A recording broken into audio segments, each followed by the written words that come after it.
संदेशे आते हैं हमें तड़पाते हैं, तो चिट्ठी आती है वो पूछे जाती है कि घर कब आओगे, कि घर कब आओगे, लिखो कब आओगे, कि तुम बिन ये घर सूना सूना है। संदेशे आते हैं हमें तड़पाते हैं, जो चिट्ठी आती है वो पूछे जाती है कि घर कब आओगे, कि घर कब आओगे, लिखो कब आओगे, कि तुम बिन ये घर सूना सूना है।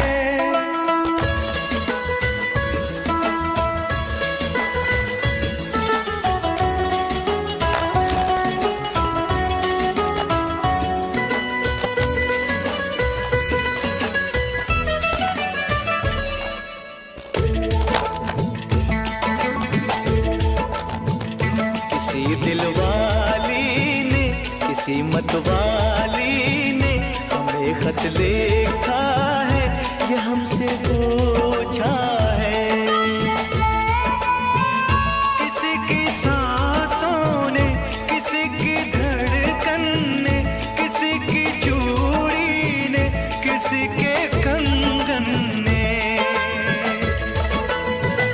किसी के गजरे ने, किसी के गजरे ने, महकती सुबहों ने, मचलती शामों ने, अकेली रातों ने, अधूरी बातों ने, तरसती बाहों ने, और पूछा है तरसी निगाहों ने कि घर कब आओगे, कि घर कब आओगे, लिखो कब आओगे, तुम बिन ये दिल सूना सूना है। संदेशे आते हैं हमें तड़पाते हैं, तो चिट्ठी आती है वो पूछे जाती है कि घर कब आओगे, कि घर कब आओगे, लिखो कब आओगे, कि तुम बिन ये घर सूना सूना है।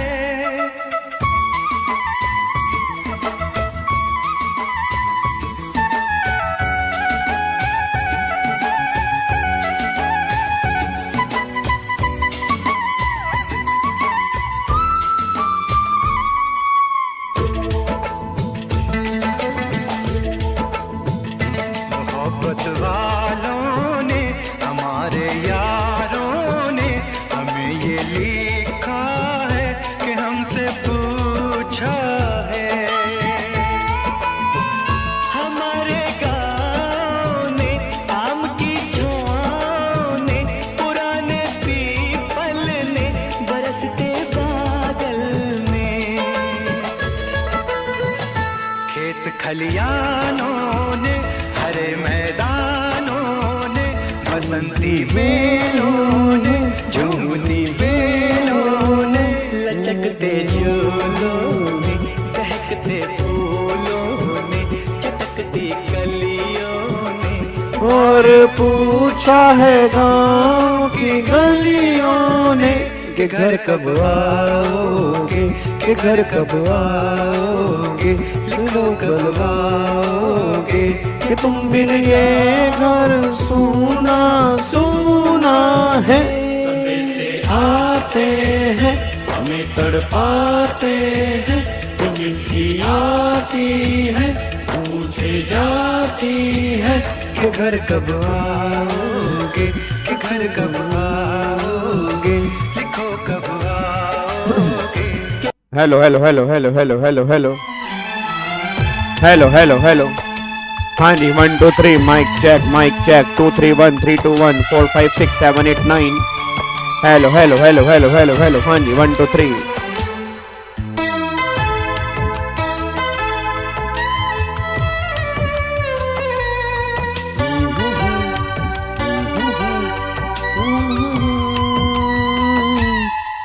ऐ जाते हुए लम्हों जरा ठहरो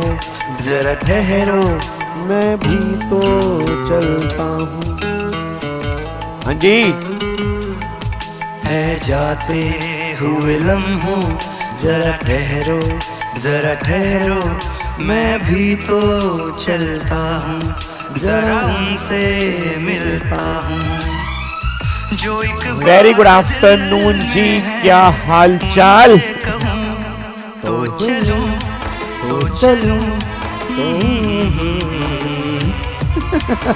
चलूं तो बच्चा कह रहा है मूवी भी लगा दो सर जी, मूवी दिखा दो एक। अच्छा, क्या बात है। है जाते हुए लम्हों, जरा ठहरो जरा ठहरो।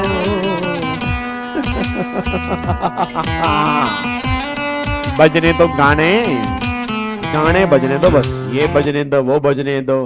हाँ, झुमका गिरा रे चमेली के बाजार में, बस तुम्हें गाने सुनाते रहो और कुछ नहीं, गाने बजने दो सर जी, गाने बजने दो।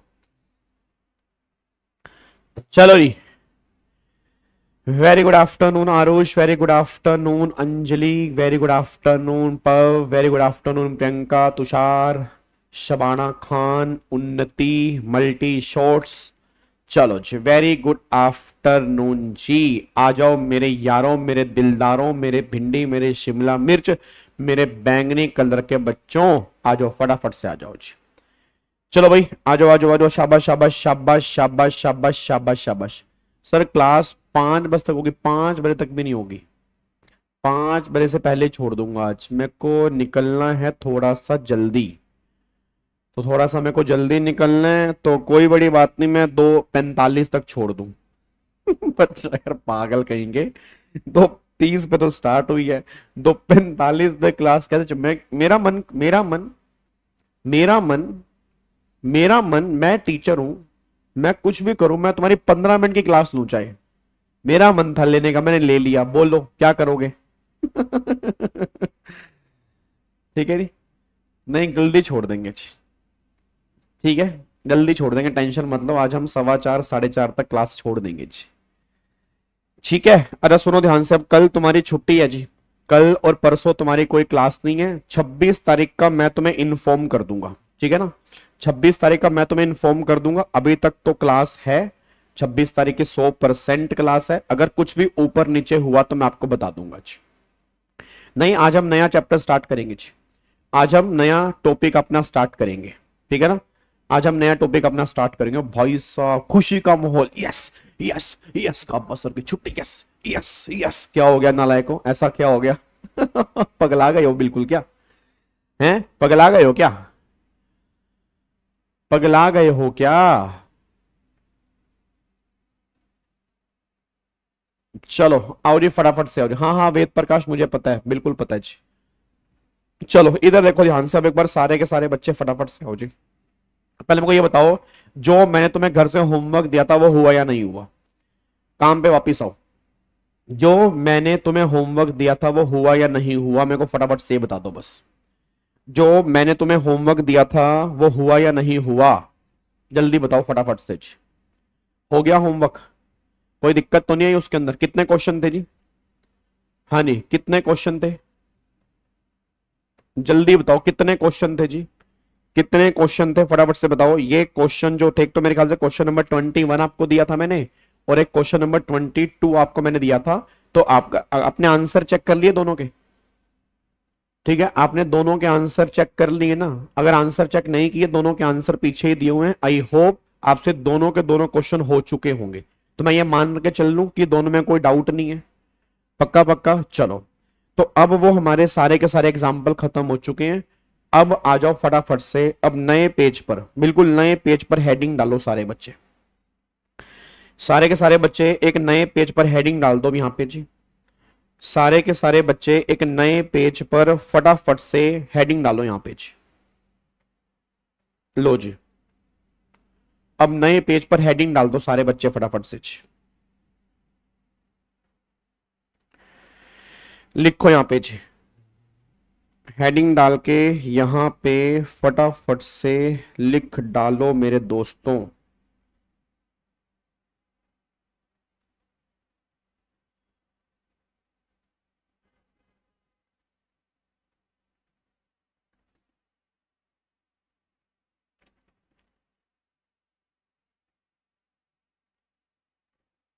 लो जी, इधर देखो ध्यान से जी। अब एक बार यहाँ पे हेडिंग डाल दो नए पेज के ऊपर, that is chapter number 2। Chapter number 2 की हेडिंग डाल दो जी। सर आपको रिव्यू में लास्ट पार्ट का समझा क्या? नहीं, मेरे को तुमने महाराष्ट्र के अंदर बोला, मेरे को समझ ही नहीं आया जी। जीएसटी की हार्ड कॉपी अभी परचेज नहीं कर पाओगे, जीएसटी के अभी सॉफ्ट कॉपी से ही क्वेश्चन करने पड़ेंगे। जब हार्ड कॉपी अवेलेबल होगी तो मैं आपको बता दूंगा जी, ठीक है। चलो इधर देखो ध्यान, चैप्टर नंबर 2 की हेडिंग डालो। अब चैप्टर नंबर 2 की हेडिंग डालो, यहां पे लिखो रोड मैप ऑफ जीएसटी, ठीक है जी, एंड सप्लाई अंडर जीएसटी। लो जी, चैप्टर नंबर 2 का नाम ये है जी। चैप्टर नंबर 2 का नाम ये है, चैप्टर नंबर 2 का नाम है road map of GST and supply under GST. ये हम चैप्टर नंबर 2 अब यहां पे स्टार्ट करने जा रहे हैं जी, ठीक है। और इस चैप्टर को ना जितना हो सके 8 से 10 नंबर तक की वेटेज है वो इस चैप्टर की यहां पे निकल के आ रही है, बस ये पर ध्यान दो जी। वो इस चैप्टर की यहां पे निकल के आ रही है। 8 से 10 नंबर की वेटेज जो है, 8 से 10 नंबर की वेटेज जो है, 8 से 10 नंबर की वेटेज जो है वो इस चैप्टर की निकल के आ रही है। तो मोस्ट इंपोर्टेंट चैप्टर है। 8 से 10 नंबर की वेटेज जो है वो हमारी इस चैप्टर की निकल के आ रही है, ठीक है जी। तो चैप्टर का नाम है road map of GST and supply of GST. मैंने सिर्फ ये बोला कि चैप्टर मोस्ट इंपोर्टेंट है, 8 से 10 नंबर तक की वेटेज जो है वो हमारे इस चैप्टर की निकल के आ रही है, बस ये पर ध्यान दो। अच्छा अब सुनो ध्यान से, अब सबसे पहले जो हम यहां पे डिस्कस करने जा रहे हैं, अब यहां पे हेडिंग डालो दैट इज रोड मैप। यहां पे हेडिंग डाल दो रोड मैप ऑफ जीएसटी, कि जीएसटी का रोड मैप क्या है जी। Road map of GST, GST का रोड मैप क्या है जी। अब सारे के सारे बच्चे ना एक बार सुनने की कोशिश करेंगे रोड मैप का मतलब क्या है जी। आज की हमारी क्लास का मेन टारगेट जो है, मेन टारगेट हमें रोड मैप समझना है आज, ठीक है। इसको समझने में हमारा 1 घंटा भी लग सकता है, 1.5 घंटा भी लग सकता है, 2 घंटे भी लग सकते हैं। वो डिपेंड करता है कि तुम्हारा पार्टिसिपेशन कितना रहता है, तुम कितने बढ़िया तरीके से इस बात को समझ पाते हो। अच्छा मैं तुमसे एक बेसिक सा क्वेश्चन पूछता हूं, एक बात मेरे को बताना, रोड मैप का मतलब क्या लगता है? मतलब अगर मैं तुम्हें कह रहा हूं रोड मैप, तो नाम से ही क्या लग रहा है तुम्हें? जैसे मैंने बोला रोड मैप ऑफ जीएसटी, तो नाम से क्या फीलिंग आ रही है? मतलब रोड मैप का मतलब क्या? सर रोड मैप का मतलब हमें यह लग रहा है कि आप हमें एक डायरेक्शन देंगे, भाई जिस डायरेक्शन में हमारा जीएसटी चलेगा। भाई आप हमें एक डायरेक्शन देंगे जिस डायरेक्शन में हमारा जीएसटी चलेगा। भाई जैसे जब तुम कहीं पर भी जाते हो तो मैप लगाते हो ना, तो मैप तुम्हें क्या देता है? मैप एक डायरेक्शन देता है। मैप एक डायरेक्शन देता है, किस डायरेक्शन से तुम्हें उस डेस्टिनेशन पर पहुंचना है। अब एक बताओ, तुम वैसे तो बहुत सारे रूट हैं वहां तक पहुंचने के, बट अगर तुम सही रास्ते से चलोगे तो जल्दी पहुंच जाओगे और सुरक्षित पहुंच जाओगे। अब तुम बोलो मैप की ऐसी की तैसी, मैप मेरे से बड़ा थोड़ा हो गया, मुझे सारे रास्ते पता हैं। अब तुम बीच में कहीं कहीं घुस के जा रहे हो और पता लगा वहां रास्ता बंद था, तो मैप ने कहा ये ले, देखो मैंने पहले ही कहा था कि जो मैं कह रहा हूं इस रास्ते से चल, तो इस रास्ते से चलना। अब तू अपना देखो लग रहा है कि हाँ भाई मैप तो ऐसी की तैसी, मेरे को सारा पता है, तो वो कहानी काम नहीं करेगी। तो सिंपल सी बात ये निकल के आ रही है कि जो हमारा आगे जीएसटी आने वाला है ना, जो हमारा जीएसटी आने वाला है, उस पूरे के पूरे जीएसटी का रोड मैप क्या है। मतलब अगर कभी क्लाइंट कोई तुम्हारे पास आया जीएसटी का और उस क्लाइंट ने कोई तुमसे क्वेश्चन पूछा, उसके क्वेश्चन को ना तुम इस रोड मैप में डाल देना, तुम्हारा आंसर तुम्हारे सामने आ जाएगा। मतलब अब मैं यहां पे तुम्हें टोटल मिला के, इस रोड मैप के अंदर मैं तुम्हें टोटल मिला के 13 चेक पॉइंट लिखवाने जा रहा हूं। कितने चेक पॉइंट लिखवाने जा रहा हूं इस रोड मैप के अंदर? मैं तुम्हें टोटल मिला के 13 चेक पॉइंट लिखवाने जा रहा हूं। अब 13 चेक पॉइंट का मतलब क्या है? चेक पॉइंट का मतलब होता है कि जहां हमें रुकना है, जहां हमें ठहरना है, उन बातों को देखना है, फिर हमें आगे बढ़ना है। जैसे फॉर एग्जांपल आप एक रूट से जा रहे हैं, तो मैंने बोला कि आगे ना 7 चेक पॉइंट हैं।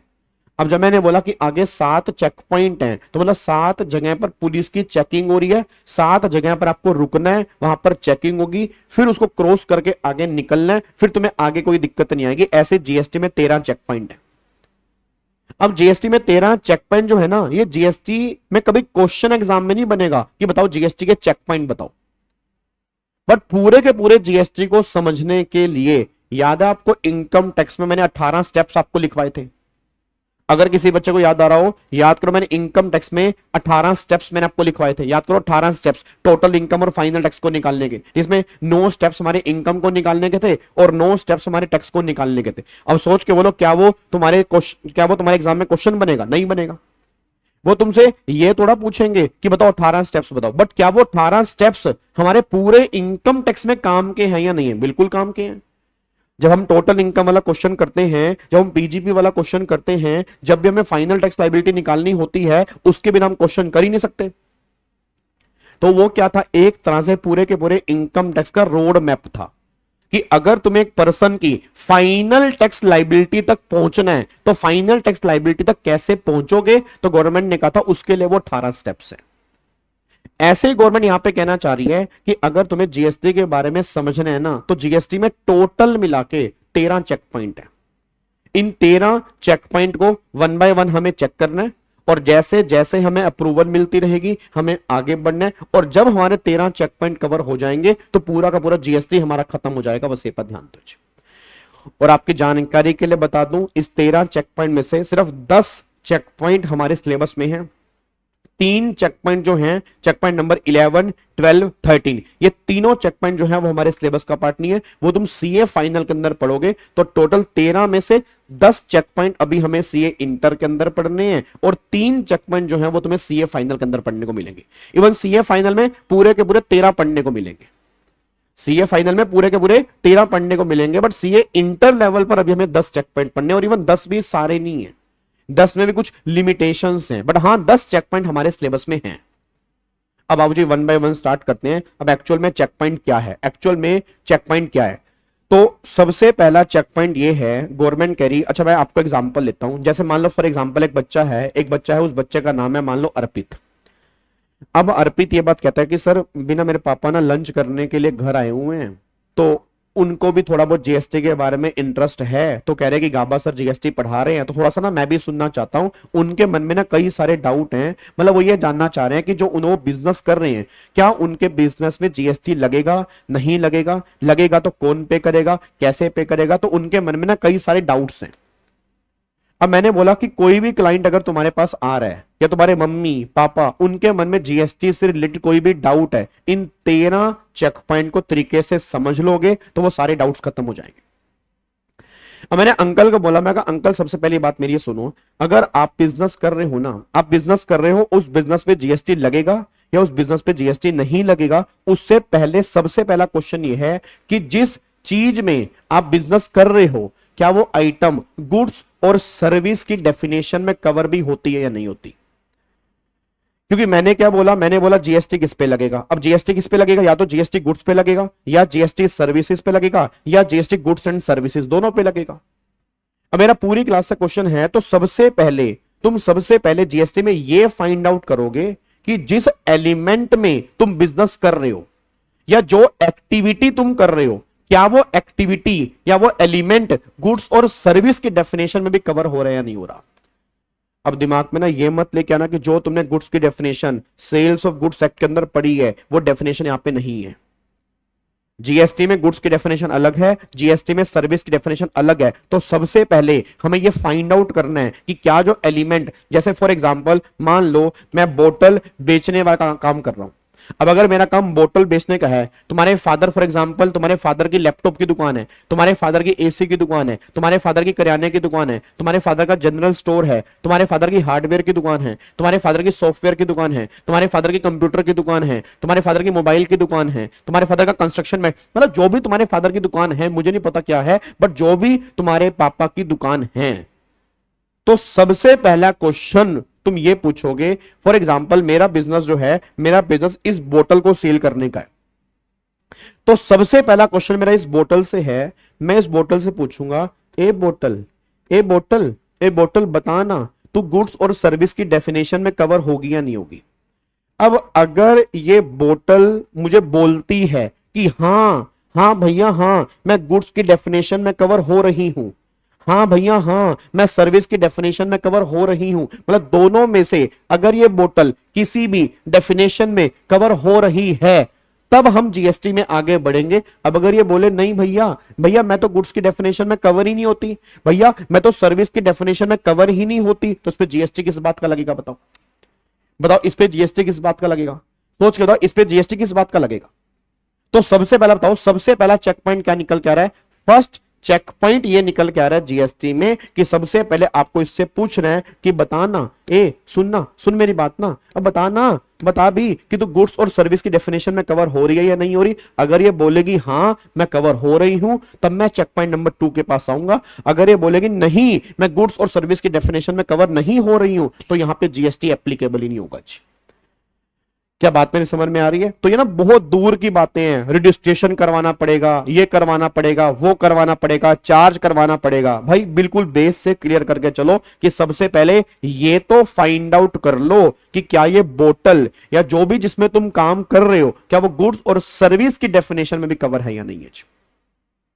अब बच्चा कह रहा है सर वो कैसे पता लगेगा? है मतलब हमें वो कैसे पता लगेगा कि ये बोतल गुड्स और सर्विस की डेफिनेशन में कवर है या नहीं है? तो उसके लिए हमें चेक करनी पड़ेगी गुड्स और सर्विस की डेफिनेशन। अब गुड्स की डेफिनेशन जीएसटी में सेक्शन 2 क्लोज नंबर 52 में लिखी हुई है और सर्विस की डेफिनेशन जीएसटी में सेक्शन 2 क्लोज नंबर 102 में लिखी हुई है। तो 252 जो है वो गुड्स की डेफिनेशन का है और 102 जो है वो सर्विस की डेफिनेशन का है। बस ये पर ध्यान दो।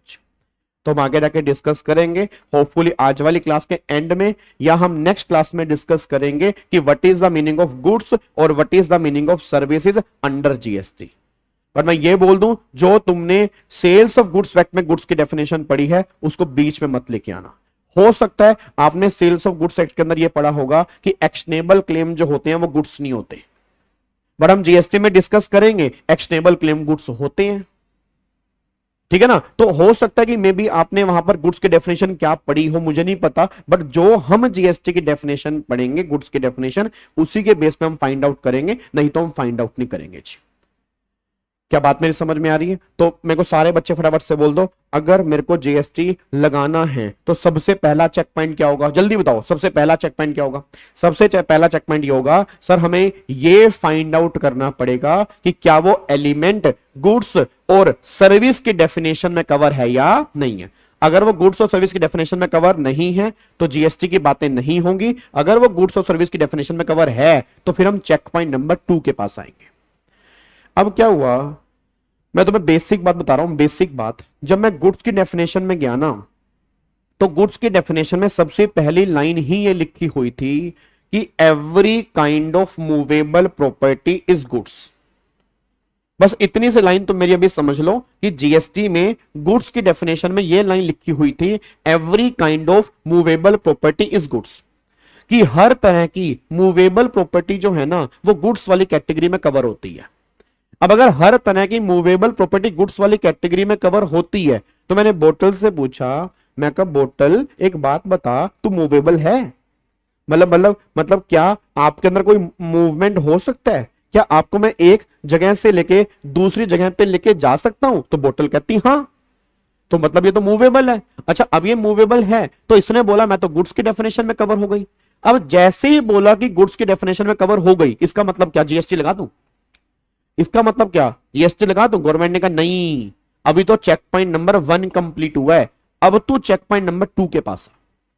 चलो जी, अब मैं चेक पॉइंट नंबर 2 के पास आया। अब जब मैं चेक पॉइंट नंबर 2 के पास आया ना, अब चेक पॉइंट नंबर 2 क्या कहता है? चेक पॉइंट नंबर 2 ये बात कहता है, मान लो फॉर एग्जांपल मैं बोतल से बात करता हूं, मैं कहा बोतल देख तू मूवेबल है, अगर तू मूवेबल है तो गुड्स वाली डेफिनेशन में कवर है। अब तो गुड्स वाली डेफिनेशन में कवर है ना, तो मेरा तेरे ऊपर ना जीएसटी लगाने का मन कर रहा है। तो चेक पॉइंट नंबर 2 कहता है रुक जा। चेक पॉइंट नंबर 2 कहता है रुक जा। अब चेक पॉइंट नंबर 2 ने क्या बोला? चेक पॉइंट नंबर 2 कहता है सुन मेरी बात, कि माना तो गुड्स की डेफिनेशन में कवर है, बट गुड्स की डेफिनेशन में कवर होना ही जीएसटी के लिए रेलिवेंट नहीं है। अगला चेक पॉइंट ये बात कहता है कि जो तो गुड्स की डेफिनेशन में कवर है तभी जीएसटी की बातें हो सकती हैं, अगर ये गुड्स सप्लाई की डेफिनेशन में भी कवर होगा। यार एक बात मेरे को बताओ, मेरा पूरी क्लास का क्वेश्चन है, मेरे हाथ में बोतल है, अब ये गुड्स ना तो कहीं आ रही है ना ये कहीं जा रही है, ये खड़े खड़े मुस्कुरा रही है। ये गुड्स ना तो कहीं आ रही है ना ये कहीं जा रही है, ये खड़े खड़े मुस्कुरा रही है। अब बताओ इसके यहां खड़े होने पर जीएसटी है क्या? नहीं। अगर कोई गुड्स यहां पर पड़ा है, इस पड़े हुए गुड्स पे जीएसटी लगा दूं मैं? नहीं सर, इस पड़े हुए गुड्स पे जीएसटी ठोक दूं? है या कोई हलचल होनी चाहिए, कोई हलचल भी तो हो, कोई हरकत भी तो हो। तो चेक पॉइंट नंबर 2 कहता सुनो, हेलो, ओए ओए सुन, पड़े हुए गुड्स पे जीएसटी नहीं है। जब तक तेरे में कोई हलचल पैदा नहीं होगी, जब तक तेरे में कोई हरकत पैदा नहीं होगी, तब तक तेरे पर जीएसटी एप्लीकेबल नहीं करेंगे। उस हलचल और उस हरकत को हम नाम देते हैं सप्लाई का। इट मींस अगर तू उस बोतल की सप्लाई करेगा, जैसे कि सेल करेगा, एक्सचेंज करेगा, बार्टर करेगा, इस बोतल को रेंट पे देगा, मतलब कुछ कर भाई। पड़े हुए गुड्स पे जीएसटी नहीं है। ये थोड़ा गुड्स बन गया जीएसटी लगा दो। क्यों जीएसटी लगा दो?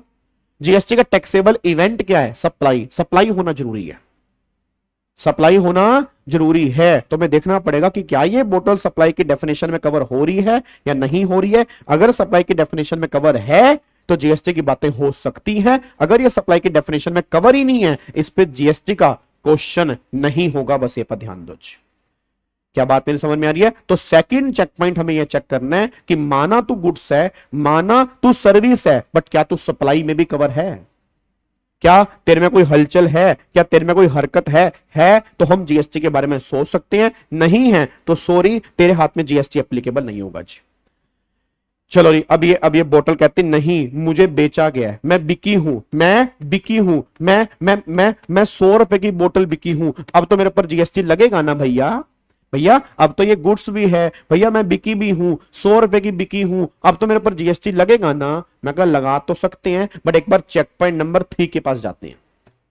अब मैं चेक पॉइंट नंबर 3 के पास गया, तो मैंने चेक पॉइंट नंबर 3 से बोला, मैं कहा चेक पॉइंट नंबर 3। उसने कहा हाँ।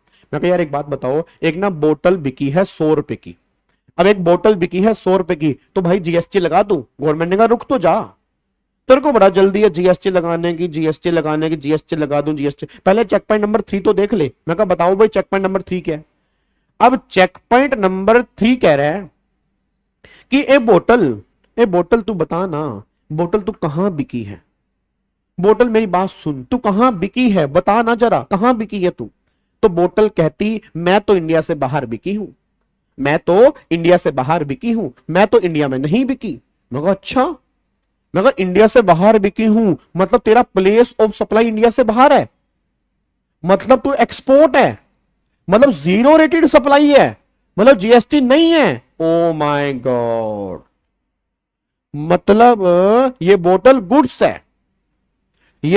गुड्स है और सप्लाई भी है, बट सप्लाई इंडिया से बाहर है, तो इस केस में जीएसटी एप्लीकेबल नहीं है। तो चेक पॉइंट नंबर 3 में हमें यह चेक करना है प्लेस ऑफ सप्लाई कहां है। माना तूने सप्लाई की है, बट सप्लाई की कहां है? क्योंकि अगर सप्लाई तूने इंडिया में की फिर तो जीएसटी की बातें हो सकती हैं, अगर सप्लाई तूने इंडिया से बाहर की है जीएसटी की बातें नहीं हो सकती है। तो अब तो यहां पे ये बोतल जो सप्लाई की है वो इंडिया से बाहर सप्लाई की है, उस केस में जीएसटी की बातें नहीं हो सकती हैं जी।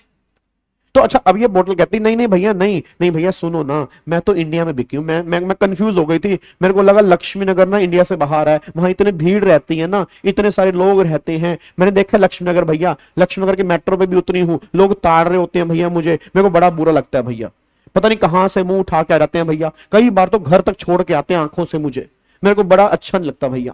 ऐसे खड़े होते हैं, ऐसे कर रहे होते हैं, ऐसे कसम से भगवान की उनकी आंखें निकाल के गोटियां खेलने का मन करता है। तो मैं तो लक्ष्मी नगर में बिकी हूं भैया, लक्ष्मी नगर में मैं बोतल बिकी हूं। अच्छा जी, अरे तो फिर लक्ष्मी नगर तो इंडिया में है, तो अब तो भैया अब तो जीएसटी लगेगा, अब तो नहीं मना कर सकते आप, क्योंकि मैं तो गुड्स भी हूं, मैं तो सेल करना सप्लाई भी है और सप्लाई इंडिया में हुई है, अब तो जीएसटी लगेगा। मैं कहा अच्छा, मैं कहा सोच सकते हैं। मैं कहा रुक एक बार ना चेक पॉइंट नंबर 4 देख लेते हैं, चेक पॉइंट नंबर 4 देख लेते हैं। अब हम चेक पॉइंट नंबर 4 के पास गए, तो चेक पॉइंट नंबर 4 को मैंने बोला, मैं कहा यार चेक पॉइंट नंबर 4 एक बात बता यार, ये ना बोतल है, बोतल बिकी है और बिकी है इंडिया में, तो इसके ऊपर तो जीएसटी चार्ज करना पड़ेगा ना। उसने कहा भाई रुक तो जाए यार, तुम्हें पता नहीं क्या जल्दी है, जीएसटी पहले देख तो लो जीएसटी कब लगता है। तो कहा अब क्या हो गया, अब तो गुड्स भी है, सप्लाई भी है, सप्लाई भी इंडिया में, अब क्या बचा? उसने कहा भाई ये तो बता, ये बोतल बेची किसने है? इस बोतल को बेचने वाला कौन है? किसने बोतल बेची है? मैं कहा वो सामने, वो नहीं है, वो सामने वो यार पटवारी, अरे पटवारी लाल, पटवारी लाल नहीं है वो जो बैठता है वो यार, वो गली के कोने पे रेडी लगा के नहीं खड़ा होता, उसने बेची है। कह रहे अच्छा, तो पटवारी लाल ने बेची है बोतल 100 रुपए की, तो बेटे पटवारी लाल की सेल कितनी है? अगर पटवारी लाल की सेल तो 4-5 लाख रुपए साल की होगी। कह रहे फिर क्यों जीएसटी लगेगा? मैं कहा क्यों? कह रहे बेटे जिसने सप्लाई की है ना, वो टैक्सेबल पर्सन भी होना चाहिए, वो टैक्सेबल पर्सन होना चाहिए, मतलब वो जीएसटी में रजिस्टर्ड होना चाहिए। माना पटवारी लाल ने बोतल बेची, बोतल गुड्स है, बेचना सप्लाई है, सप्लाई इंडिया में, बट अगर सप्लाई करने वाला ही नॉन टैक्सेबल पर्सन है तो जीएसटी क्यों लगेगा? भाई साहब ये तो एक और खतरनाक काम हो गया। मैं कहा ये तो भाई साहब और डीप डीप जाता जा रहा है भाई साहब, ये तो मजा सा आ रहा है एकदम मेरे को, ये तो हमने कभी सोचा ही नहीं था। मैं कहा अच्छा, मतलब पहली बात गुड्स भी होना चाहिए, सप्लाई भी होना चाहिए, सप्लाई इंडिया में होनी चाहिए, और फिर सप्लाई करने वाला टैक्सेबल पर्सन होना चाहिए। तो मैं कहा अच्छा भैया टैक्सेबल पर्सन कब बन सकता है? कह रहे देख मैं बताता हूं। देखो याद है वहां पे जो पटवारी की दुकान है, पटवारी से 10 दुकानें आगे जाके, 10 दुकानें पटवारी से आगे जाके एक वहां पे रामलाल की दुकान है, रामलाल की, जिसको रामू रामू कहते हैं। अब रामलाल का कितना बड़ा शोरूम है, उसके बाहर जीएसटी नंबर लिखा हुआ है। उस दुकान से अगर तू बोतल लेके आएगा तो भाई जीएसटी लगेगा।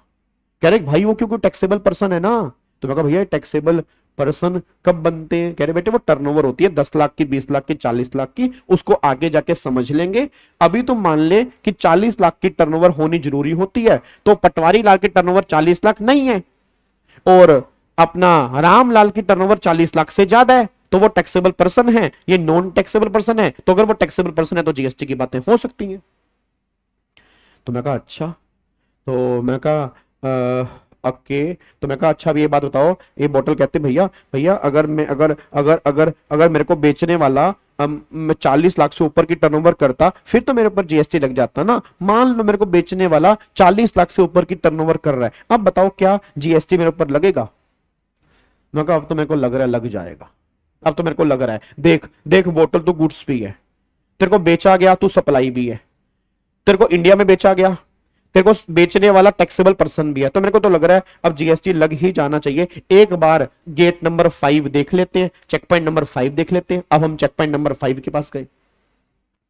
अब मैं चेक पॉइंट नंबर 5 के पास गया तो मैंने चेक पॉइंट नंबर 5 से पूछा, मैंने कहा चेक पॉइंट नंबर 5। उसने कहा हाँ। मैं कहा यार एक बात बता, ये ना बोतल बिकी है, ये बोतल बिकी है, बिकी इंडिया में है, इसको बेचने वाला टैक्सेबल पर्सन भी है, तो अब तो इस पे जीएसटी चार्ज करना पड़ेगा ना, इस पे तो जीएसटी देना पड़ेगा। उसने कहा रुक तो जा, गेट नंबर 5 चेक कर ले। बस एक ही लत लगाई हुई है, जीएसटी दे दो, जीएसटी। क्या कर रहा है क्या कर रहा है? मैं कहा अब क्या, अब तो सारी चीजें तो हो गई कि उसने कहा रुक जा, चेक पॉइंट नंबर 5 चेक कर। मैं कहा अच्छा। अब चेक पॉइंट नंबर 5 के पास गए। अब चेक पॉइंट नंबर 5 के पास गए तो चेक पॉइंट नंबर 5 कहता है लगा तो दूं जीएसटी, बट एक बार ना बस एक बार मैं एग्जम्पशन लिस्ट चेक कर, एक बार ना मैं एग्जम्पशन लिस्ट चेक करना चाहता हूं एक बार ना, क्योंकि ना गवर्नमेंट ने ना बहुत सारे गुड्स एग्जम्प्ट किए हुए हैं। कहीं कहीं ये बोतल उस एग्जम्पशन वाले कैटेगरी में कवर तो नहीं है? क्या पता गवर्नमेंट ने कहा हो कि बोतल से लोग पानी पीते हैं, तो पानी हमारे शरीर की नीड है, हमारा शरीर 70% पानी से ही बना है। अगर बोतल पे जीएसटी लगा देंगे, लोग पानी नहीं पिएंगे, त्राही त्राही हो जाएगी, लोग मर जाएंगे, तो क्या पता बोतल एग्जम्पशन वाली कैटेगरी में कवर हो। तो एक बार हम ये देख लेते हैं कि एग्जम्पशन वाली कैटेगरी में है या नहीं है। चलो री, अब यहां पे क्या हुआ, अब यहां पे एग्जम्पशन लिस्ट बनी हुई थी। अब सारी एग्जम्पशन लिस्ट मैंने यहां पे चेक करना स्टार्ट की। मैं कहा बोतल, यहां पे मैंने एग्जम्पशन लिस्ट चेक करना स्टार्ट की। मैं कहा बोतल बोतल बोतल बोतल बोतल बोतल बोतल बोतल बोतल बोतल बोतल तो कहीं पर भी नहीं है। मैं कहा अब भाई अब तू, मैं कहा बोतल तो कहीं पर भी एग्जम्पशन लिस्ट में इन्होंने बोतल कवर ही नहीं की। मैं कहा बोतल तो एग्जम्पशन लिस्ट में कहीं कवर नहीं है। अब गवर्नमेंट कह रहे सुन मेरी बात कान खोल के, अब अगर ये बोतल एग्जम्पशन लिस्ट में कहीं पर भी कवर नहीं है तो अगर भगवान श्री कृष्ण में अगर धरती पर आकर कह दे इस बोतल पे जीएसटी नहीं लगेगा, उनकी बात मत मानना, इस पे लगेगा ही लगेगा। मैंने कहा एक बात बताओ, तो क्या मैं कह सकता हूं कि जीएसटी से बचने के 5 रास्ते हैं? Answer is yes. आपको मैं सिंपल भाषा में एक बात समझाने जा रहा हूं। अगर आज आपको जीएसटी से बचना है, मैंने बातों ही बातों में तुम्हें 5 रास्ते बता दिए जीएसटी से बचने के। पहला रास्ता, जो तुम काम कर रहे हो उस काम को गुड्स और सर्विस की डेफिनेशन से बाहर निकाल दो, जीएसटी नहीं लगेगा। सेकंड, उसको सप्लाई से बाहर निकाल दो, जीएसटी नहीं लगेगा। तीसरा, उसको इंडिया से बाहर निकाल दो, मतलब प्लेस ऑफ सप्लाई इंडिया से बाहर निकाल दो, जीएसटी नहीं लगेगा। उसको टैक्सेबल पर्सन वाली कैटेगरी से बाहर निकाल दो, जीएसटी नहीं लगेगा। उसको एग्जम्पशन लिस्ट में डाल दो, जीएसटी नहीं देना पड़ेगा। इन 5 रास्तों में अगर मैं कवर हो जाता हूं तो जीएसटी की बातें नहीं होंगी, नहीं तो भाई साहब जीएसटी लगेगा भी और जीएसटी देना भी पड़ेगा, बस ये पर ध्यान दो। तो तुमने कभी इतनी डेप्थ में नहीं समझा होगा, तुम प्रैक्टिकल लाइफ में कभी जो सामने वाला बंदा जीएसटी चार्ज नहीं करता, तुमने कभी सोचा नहीं होगा वो क्यों चार्ज नहीं करता। तो 5 रीजन हो सकते हैं सामने वाला बंदा अगर तुम्हारे बिल में जीएसटी नहीं चार्ज कर रहा, तो 5 रीजन हो सकते हैं। पहला रीजन, क्या पता वो जो काम कर रहा हो वो गुड्स और सर्विस की डेफिनेशन में कवर ही ना हो। क्या पता उसका काम सप्लाई की डेफिनेशन में ही कवर ना हो। क्या पता उसकी सप्लाई इंडिया से बाहर हो रही हो।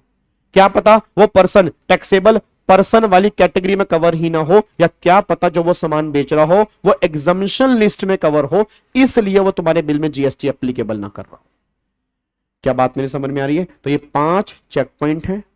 अगर मैं इन 5 में कहीं कवर हो जाता हूं तो नो जीएसटी, अगर मैं इन 5 में कहीं कवर नहीं होता तो जीएसटी लेविड एंड कलेक्टेड, फिर मेरे को जीएसटी देना पड़ेगा, बस ये पर ध्यान दो। क्या बात मेरी समझ में आ रही है? क्या आपको बात मेरी समझ में आ रही है?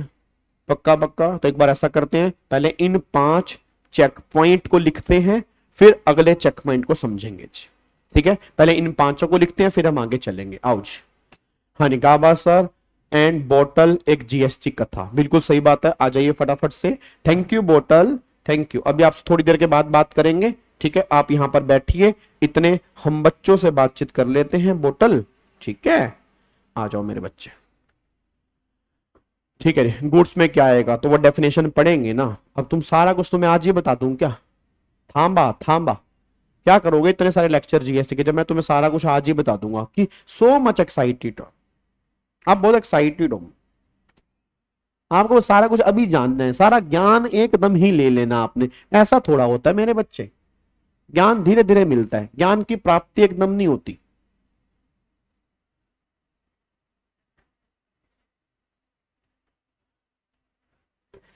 ठीक है जी, आओ जी, लिखो यहां पे जी।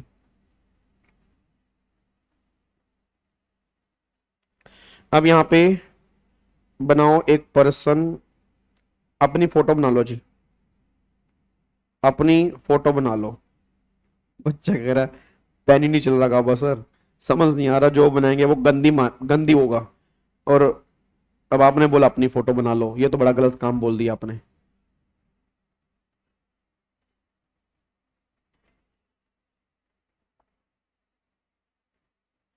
ठीक है जी, तो ये है, मान लो एक चार्टर्ड अकाउंटेंट।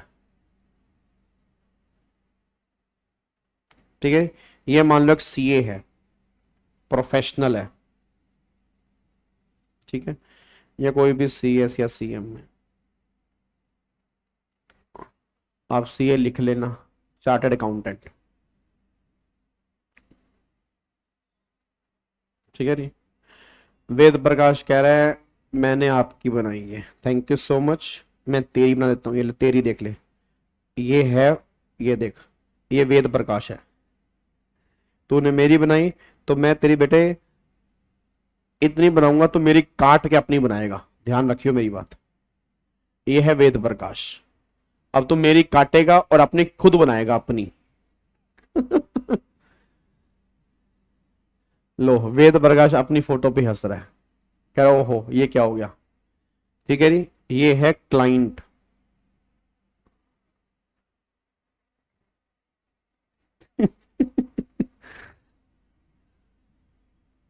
ठीक है, ये कौन है? क्लाइंट, ये क्लाइंट है जी।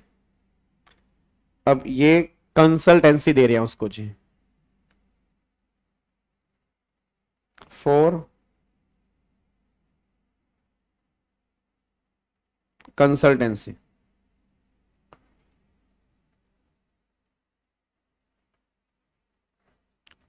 अब यहां पे लिखो जी, सबसे पहला check point number 1,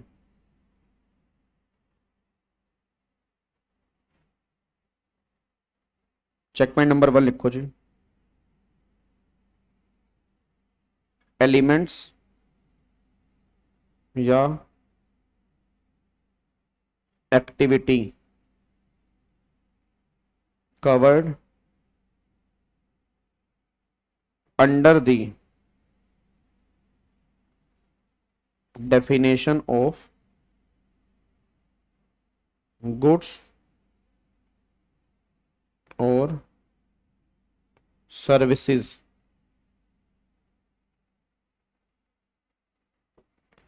or both, question mark. ठीक है नहीं?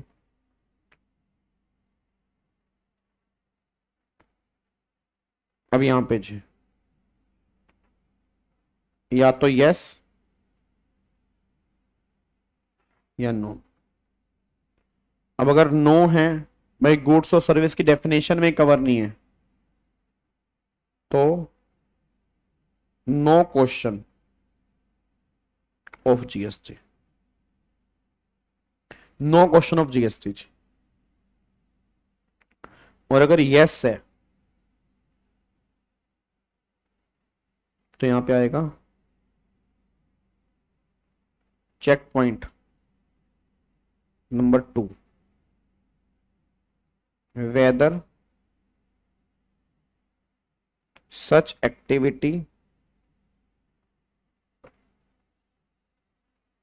या ट्रांजैक्शन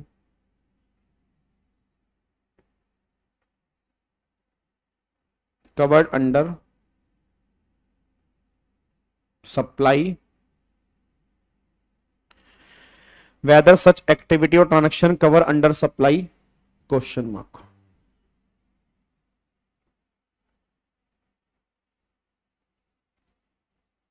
या तो यस या तो नो। अब अगर नो तो नो क्वेश्चन ऑफ जीएसटी, क्योंकि जब वो सप्लाई में कवर नहीं है तो जीएसटी का मतलब ही नहीं है, क्योंकि जीएसटी में कवर होने के लिए सप्लाई का होना जरूरी है। ठीक है जी, तो इसलिए यहां से बाहर है। अगर वो यस तो भी जीएसटी लगेगा नहीं। चेक पॉइंट नंबर 3,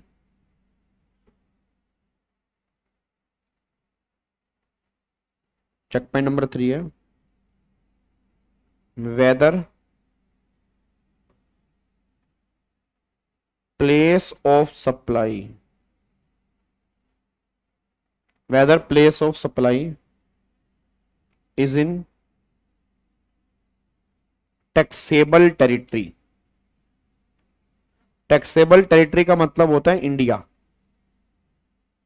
भाई क्या उसकी प्लेस ऑफ सप्लाई जो है वो टैक्सेबल टेरिटरी में है, मतलब क्या वो इंडिया में है?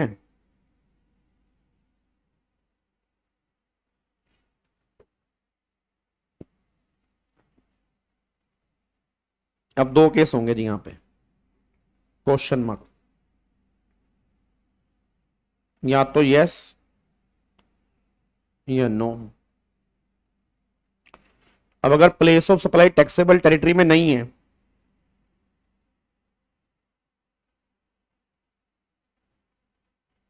अगर place of supply taxable territory में नहीं है तो no question of GST, no question of GST. और अगर वो टैक्सेबल टेरिटरी में है तो भी ऐसा नहीं है जीएसटी लगेगा। आगे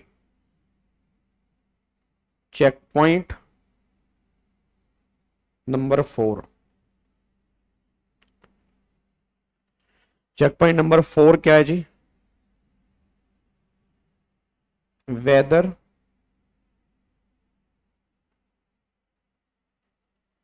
such person covered under the definition of taxable person, whether such person cover under the definition of taxable person।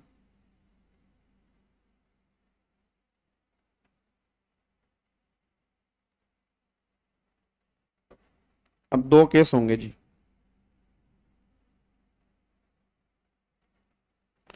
या तो यस या नो। यही दो केस तो होंगे, या तो यस या नो जी। अब अगर नो तो नो क्वेश्चन ऑफ जीएसटी जी, no question of GST, no question of GST. ठीक है जी।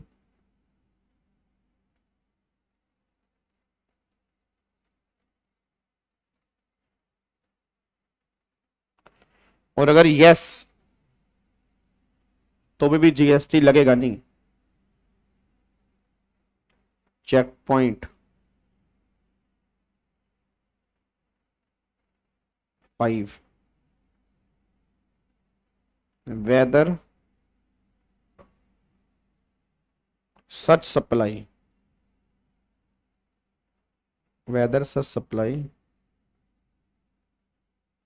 covered under 100% exemption notification, whether such supply cover under 100% exemption notification।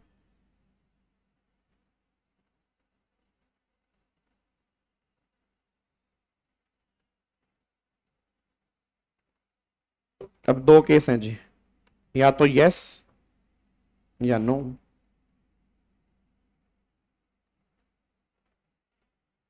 या तो यस या नो। अब अगर यस भाई एग्जम्पशन नोटिफिकेशन में कवर है तो गवर्नमेंट कहती है जीएसटी नोट कलेक्टेड।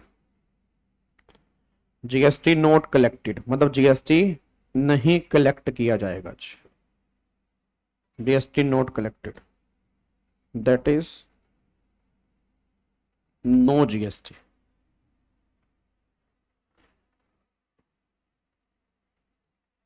ठीक है। और अगर उसमें कवर नहीं है, अगर उसमें कवर नहीं है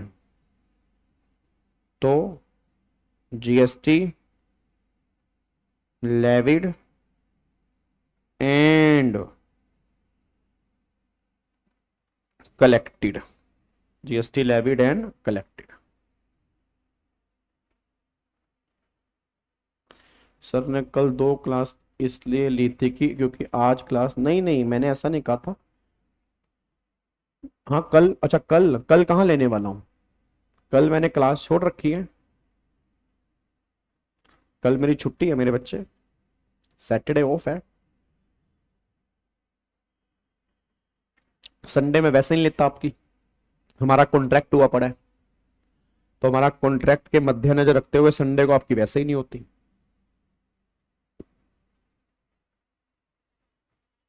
संडे को तो हमारा कॉन्ट्रैक्ट है ना।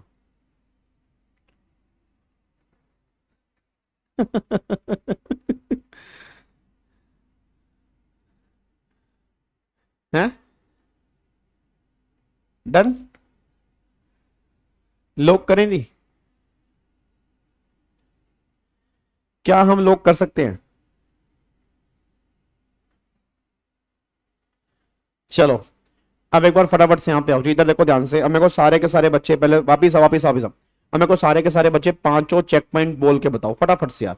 अरे बातचीत मत करो, क्लास हमारी ज्यादा छोटी है आज, तो बातचीत मत करो प्लीज, आपसे रिक्वेस्ट है, ठीक है? सारे चेक पॉइंट आज हमें खत्म करने हैं, ठीक है ना?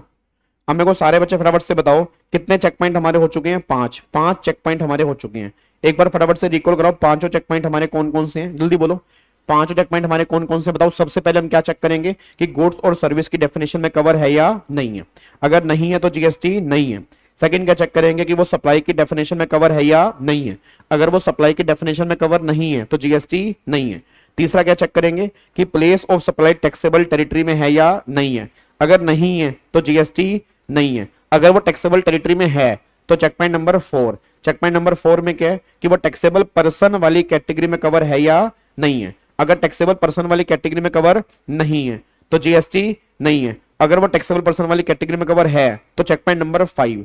चेक पॉइंट नंबर 5 में क्या था, वो एग्जम्पशन लिस्ट में कवर है या नहीं है। अगर एग्जम्पशन लिस्ट में कवर है तो जीएसटी नहीं देना। अगर एग्जम्पशन लिस्ट में कवर नहीं है उस केस में जीएसटी लेवी भी होगा और जीएसटी देना भी पड़ेगा। ये सारी की सारी बातें आपकी निकल के आती हैं। आई होप आपको मेरी बात समझ में आती है, ठीक है ना? आई होप आपको मेरी बात समझ में आती है। यहां तक कोई दिक्कत तो नहीं है जी? पक्का पक्का इस बात को हम लोग कर सकते हैं। चलो अब एक बार सारे के सारे बच्चे फटाफट से मुझे आंसर दो। इधर देखो ध्यान से, जितने बच्चे मेरे सामने बैठे हैं सारे के सारे बच्चे मुझे सोच समझ के आंसर देंगे। अब ये पांचों चेक पॉइंट हमारे हो चुके हैं। अब ये पांचों चेक पॉइंट हमारे हो चुके हैं। एक बार दोबारा से आजा मेरे बच्चे, हाँ मेरी बाप, हाँ मेरा बच्चा, हाँ हाँ बोतल बता। देख देख, तू गुड्स भी है, तू सप्लाई भी है, तेरी सप्लाई इंडिया में है, तेरे को सप्लाई करने वाला टैक्सेबल पर्सन भी है और तू एग्जम्पशन में भी कवर नहीं है। It means GST levied and collected, दोनों चीजें हो गई जी। अब मुद्दा ये निकल कह रहा है कि जीएसटी लेविड एंड कलेक्टेड मतलब जीएसटी लग भी गया और जीएसटी देना भी पड़ेगा। अब अगला पॉइंट क्या है? अब अगला पॉइंट क्या है? मतलब अगला पॉइंट क्या है भाई? जीएसटी लग गया, अब जीएसटी देना पड़ेगा। अच्छा अब जीएसटी देना पड़ेगा तो मतलब अगले जितने भी चेक पॉइंट हैं वो सारे के सारे कलेक्शन कैसे होगा उससे रिलेटेड हैं। जीएसटी देना या नहीं देना ये 5 चेक पॉइंट पे डिपेंड करता है। और अगर जीएसटी देना है तो जीएसटी कैसे देना है? चेक पॉइंट नंबर 6 से जितने भी अगले चेक पॉइंट हैं वो सारे के सारे कलेक्शन के हैं। ये बातें दिमाग में लेके चलना कि 5 चेक पॉइंट हमें यह बता रहे हैं कि देना है या नहीं देना है। और अगर देना है तो जीएसटी कैसे देना है वो सारी की सारी बातें चेक पॉइंट नंबर 6 से लेके अगले चेक पॉइंट के अंदर आती है। अब मैं आपसे एक बात जानना चाहता हूं, अब जीएसटी लेवी भी हो गया और जीएसटी देना भी पड़ेगा। अब जीएसटी लग भी गया और जीएसटी देना भी पड़ेगा। मैं आपसे एक बात जानना चाह रहा हूं, अगर मेरे को जीएसटी निकालना है, अच्छा अगर मैं तुम्हें जीएसटी निकालने को बोलूं तो मैं तुम्हें क्या बता दूं कि तुम मेरा जीएसटी निकाल के बता दो? बताओ, सोच के बताओ। मैं तुम्हें ऐसा क्या बता दूं कि तुम मेरा जीएसटी निकाल के बता दो कि सर तुम्हारा जीएसटी इतना बनता है? एक तो वैल्यू, एक तो मैं तुम्हें वैल्यू निकाल के दे दूं और एक मैं तुम्हें रेट निकाल के दे दूं। अब अगर वैल्यू को रेट से मल्टीप्लाई करोगे तो ऑब्वियस सी बात अपने आप जीएसटी निकल के आएगा। वही दो ही तो चीजें चाहिए ना, एक तो वैल्यू, एक तो देखो वैल्यू चाहिए, वैल्यू के बाद तुम्हें रेट चाहिए। एक तो वैल्यू बता दूं और एक रेट बता दूं, तो वैल्यू को रेट से मल्टीप्लाई करोगे तो जीएसटी निकल के आएगा। अब अगला चेक पॉइंट नंबर 6 हमारा है वैल्यूएशन का। अब चेक पॉइंट नंबर 6 हमारा यहां पर है वैल्यूएशन का। अब इसकी हमें वैल्यू निकालनी पड़ेगी, इस बोतल की वैल्यू कितनी है। एक बच्चा कह रहा है गाबा सर एक बात बताओ, ये कोई बात थोड़ा हुई यार, मतलब ये थोड़ा कि जो तुम बोलोगे वो हम मान लेंगे, कुछ भी मान लेंगे, मतलब क्यों निकालनी है वैल्यू? जब 100 रुपए की बोतल बेची है तो 100 रुपए की वैल्यू बनेगी, तो इसमें वैल्यू निकालने का मुद्दा कहां से आ रहा है? वैल्यू तो 100 रुपए की है। तो बिना बात के चेक पॉइंट नंबर 6 बीच में आपने घुसा दिया कि वैल्यू निकालनी पड़ेगी, वैल्यू निकालनी पड़ेगी। वैल्यू तो आज तक हमने कभी निकाली नहीं है। वैल्यू तुमने क्यों नहीं निकाली उसका रीजन है। तुमने क्यों नहीं निकाली, मैं तुम्हें बता रहा हूं तुमने क्यों नहीं निकाली, क्योंकि आज तक जिससे तुमने सामान खरीदा वो सामने वाला पर्सन तुम्हारा नॉट रिलेटेड पर्सन था। और दूसरी बात, जो पैसा तुमने पे किया, चेक करना 100% पैसा तुमने मनी फॉर्म में पे किया। जितने बच्चे मेरे सामने बैठे हैं सोच के बताना, क्या तुमने सामान खरीदने के बाद कभी इन काइंड फॉर्म के अंदर पैसा दिया? इन काइंड फॉर्म में कभी कुछ गिफ्ट दिया हो? नहीं। या तुम्हारे पापा की अगर दुकान हो, सामने वाले कस्टमर ने तुम्हारे पापा को कोई गिफ्ट दिया हो कि भाई साहब ये मनी है और कुछ इन काइंड फॉर्म में है, या ऐसा हो गया हो कि सारा पैसा तुमने इन काइंड फॉर्म में दिया हो, तो जब तुमने इन काइंड फॉर्म में कुछ दिया ही नहीं है तो वैल्यूएशन की बातें कहां से आएंगी? तो गवर्नमेंट ने कहा भाई हेलो, ओए भाई सुन सुन सुन, वैल्यू निकालनी पड़ सकती है, वैल्यू 100% निकालनी पड़ सकती है। इसीलिए हमने जीएसटी में चैप्टर बनाया है वैल्यूएशन का, जो हमारे सीए इंटर के सिलेबस के अंदर भी है, और इसमें से कंफर्म में क्वेश्चन बनता है वैल्यूएशन का, और वही चैप्टर हमारा प्रैक्टिकल चैप्टर है। तो गवर्नमेंट ने सिंपल सी बात बोली कि भाई साहब वैल्यू तो निकालने की रिक्वायरमेंट पड़ेगी, बिना वैल्यू के आप काम नहीं कर सकते। हाँ, सारा पैसा मनी फॉर्म में है, सामने वाला अनरिलेटेड पर्सन है तो बात एक अलग है, बट अगर मान लो क्या पता सामने वाला अगर रिलेटेड पर्सन हो, तो अब सामने वाला बंदा रिलेटेड पर्सन है और उसने तुमसे कम पैसा चार्ज कर लिया, तो हम कम पैसे पर जीएसटी थोड़ा लेंगे, हम तो उसकी रियल वैल्यू निकालेंगे ना। अब सोच के बोलो, सामने वाला बंदा रिलेटेड पर्सन है, इसने 100 रुपए की बोतल तुम्हें 40 रुपए की बेच दी, हम 40 पर जीएसटी थोड़ा लेंगे, हम तो पूरे 100 पर जीएसटी लेंगे। तो इसलिए चेक पॉइंट नंबर 6 हमारा है वैल्यूएशन का जी। तो लिखो यहां पे जी, अब इसी के नीचे लिखो यहां पे, ये हमारे 5 चेक पॉइंट हो गए। अब यहां पर एक बॉर्डर लाइन खींच रहा हूं, अब यहां से हमारा चेक पॉइंट नंबर, अब यहां से एक तरह से लगा लो कलेक्शन प्रोसीजर। अब हमारे बातें होंगे कलेक्शन प्रोसीजर की। अब यहां पे आ जाओ जी, अब यहां से हमारा स्टार्ट होगा check point number 6, check point 6। Check point number 6 हमारा किसका है? चेक पॉइंट नंबर 6 है वैल्यू ऑफ सप्लाई का। किसका है? वैल्यू ऑफ सप्लाई का, कि चेक पॉइंट नंबर 6 में हमें वैल्यू निकालनी है कि किस वैल्यू पर जीएसटी लगेगा। ठीक है, अच्छा वैल्यू कहां निकलती है आपको मैं लिखवा रहा हूं, सेक्शन 15 है जीएसटी में जो तुम्हें वैल्यू निकालना सिखाएगा। सेक्शन 15 ऑफ सीजीएसटी एक्ट, ये तुम्हें वैल्यू निकालना सिखाएगा, बस ये पर ध्यान दो। क्या बात मेरी समझ में आ रही है? उसके बाद अच्छा, अब तुम्हारी वैल्यू निकल गई, अब तुम्हारी वैल्यू निकल गई, अब तुम्हें क्या चाहिए? रेट। अगर वैल्यू को रेट से मल्टीप्लाई करोगे तो जीएसटी निकल के आएगा। अब यहां पे अगला चेक पॉइंट है, चेक पॉइंट नंबर 7, ये है रेट ऑफ जीएसटी। क्या है? Rate of GST. क्या रेट है? 5%, 12%, 18%, 28%, ये हमारा जीएसटी का रेट निकल के आ रहा है। 5, 12, 18, 28 और 0% भी वैसे एक रेट होता है, मैंने 0 लिखा नहीं है क्योंकि 0 पर जीएसटी 0 ही आएगा। तो मेन 5 है, 12 है, 18 है, 28 है, ये हमारे जीएसटी के रेट हैं जी। अब अगर वैल्यू को रेट से मल्टीप्लाई कर देंगे तो हमारा क्या निकल के आ जाएगा? जीएसटी। अब सुनो ध्यान से, मैं कहना क्या चाह रहा हूं, मेरा पूरी क्लास से क्वेश्चन, अब सारे बच्चे बिल्कुल सीधो के बैठ जाएंगे। अब एक बात मेरे को बताओ, वैल्यू निकाल दी, चेक पॉइंट नंबर 6 में वैल्यू निकाल दी, मान लो वैल्यू आ गई 1 लाख, ये लो वैल्यू निकाल दी, ठीक है। रेट पता लग गया, रेट मान लो 12%। अब 1 लाख पे 12%, 12,000 रुपए का हमारा यहां पे जीएसटी निकल के आ गया। अब मेरा अगला क्वेश्चन आ रहा है कि अगर ये 12,000 रुपए का जीएसटी निकल के आ गया, अब इस जीएसटी का करना क्या है? भाई वैल्यू आ गई, रेट आ गया, वैल्यू को रेट से मल्टीप्लाई कर दिया, जीएसटी निकल के आ गया। अब इस जीएसटी का करना क्या है? तो चेक पॉइंट नंबर 8 कहता है कि जो ये जीएसटी तुम्हारा निकल कर आया 12,000 रुपए, अगला क्वेश्चन है ये जीएसटी गवर्नमेंट को कौन देगा? ये जीएसटी गवर्नमेंट को देने कौन जाएगा? Who is liable to pay GST? ये गवर्नमेंट को जीएसटी, भाई बिल्ली के गले में घंटी बांधनी तो है, बट बांधेगा कौन? एक अंधेरा है, एक कमरा है, उसके अंदर लाइट नहीं है, काली बिल्ली है, उस काली बिल्ली के गले में घंटी बांधनी है, कौन बांधेगा भाई? तो बिल्ली के गले में घंटी बांधनी है, कौन बांधे? तो गवर्नमेंट कहती 3 में से एक इंसान बांध सकता है, या तो सप्लायर या रिसीवर या थर्ड पार्टी। अब तुमने सबने बोला सप्लायर, तो मैं बोल दूं तुम सही हो, बट हर केस में नहीं। 90% केस में सप्लायर ही गवर्नमेंट को जीएसटी पे करता है, बट कुछ केस जीएसटी में ऐसे भी हैं जहां पर गवर्नमेंट कहती है हम सप्लायर से नहीं, हम रिसीवर से जीएसटी लेंगे, उसको बोलते हैं जीएसटी में रिवर्स चार्ज।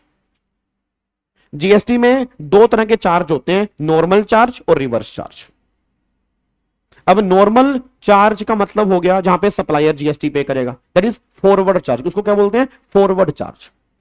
फॉरवर्ड चार्ज कहूं या नॉर्मल चार्ज कहूं या रेगुलर चार्ज कहूं, बात एक ही है। जहां पे सप्लायर जीएसटी पे करेगा, फॉरवर्ड चार्ज कहो, नॉर्मल चार्ज कहो, रेगुलर चार्ज कहो, बात एक ही है। और जहां पे जीएसटी रिसीवर पे करेगा, गवर्नमेंट करी, वो रिवर्स चार्ज है। भाई जहां पर भी जीएसटी रिसीवर पे करेगा ना, वो रिवर्स चार्ज है। मतलब कुछ केस में गंगा सीधी बहेगी, कुछ केस में गंगा उल्टी बहेगी, और जहां पर गंगा उल्टी बहेगी उसको रिवर्स चार्ज बोलते हैं, जहां पर गंगा सीधी बह रही है वो फॉरवर्ड चार्ज बोलते हैं। एक बच्चा कहता है सर गंगा उल्टी उल्टी क्यों बहेगी, मतलब ऐसे कौन से केस होंगे कि जहां पर रिसीवर गवर्नमेंट को जीएसटी देकर आएगा? भाई ऐसे हमने तो कभी केस देखे नहीं है, हमने इतनी सारी सर्विस ली है, हमने कभी जीएसटी गवर्नमेंट को दिया नहीं, क्योंकि तुम्हारे केस में रिवर्स चार्ज है ही नहीं ना। मैं तुम्हें कुछ एग्जांपल देता हूं कहां कहां पे रिवर्स चार्ज है, जैसे इंपोर्ट ऑफ सर्विस वाले केस में।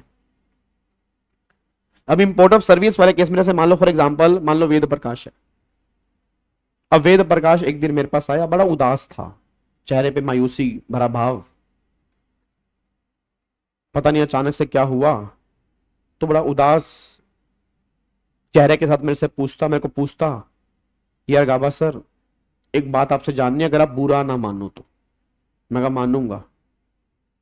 कह रहा फिर भी एक बात जाननी है, अगर आप बुरा ना मानो। मैं कहा बोल तो दिया मानूंगा। कह रहा फिर भी जाननी तो है। कह रहा मतलब वैसे वैसे जानना चाह रहा हूं कि जैसे मतलब जब मैं सीए बन जाऊंगा तो सीए बनने के बाद शादी वादी हो जाएगी।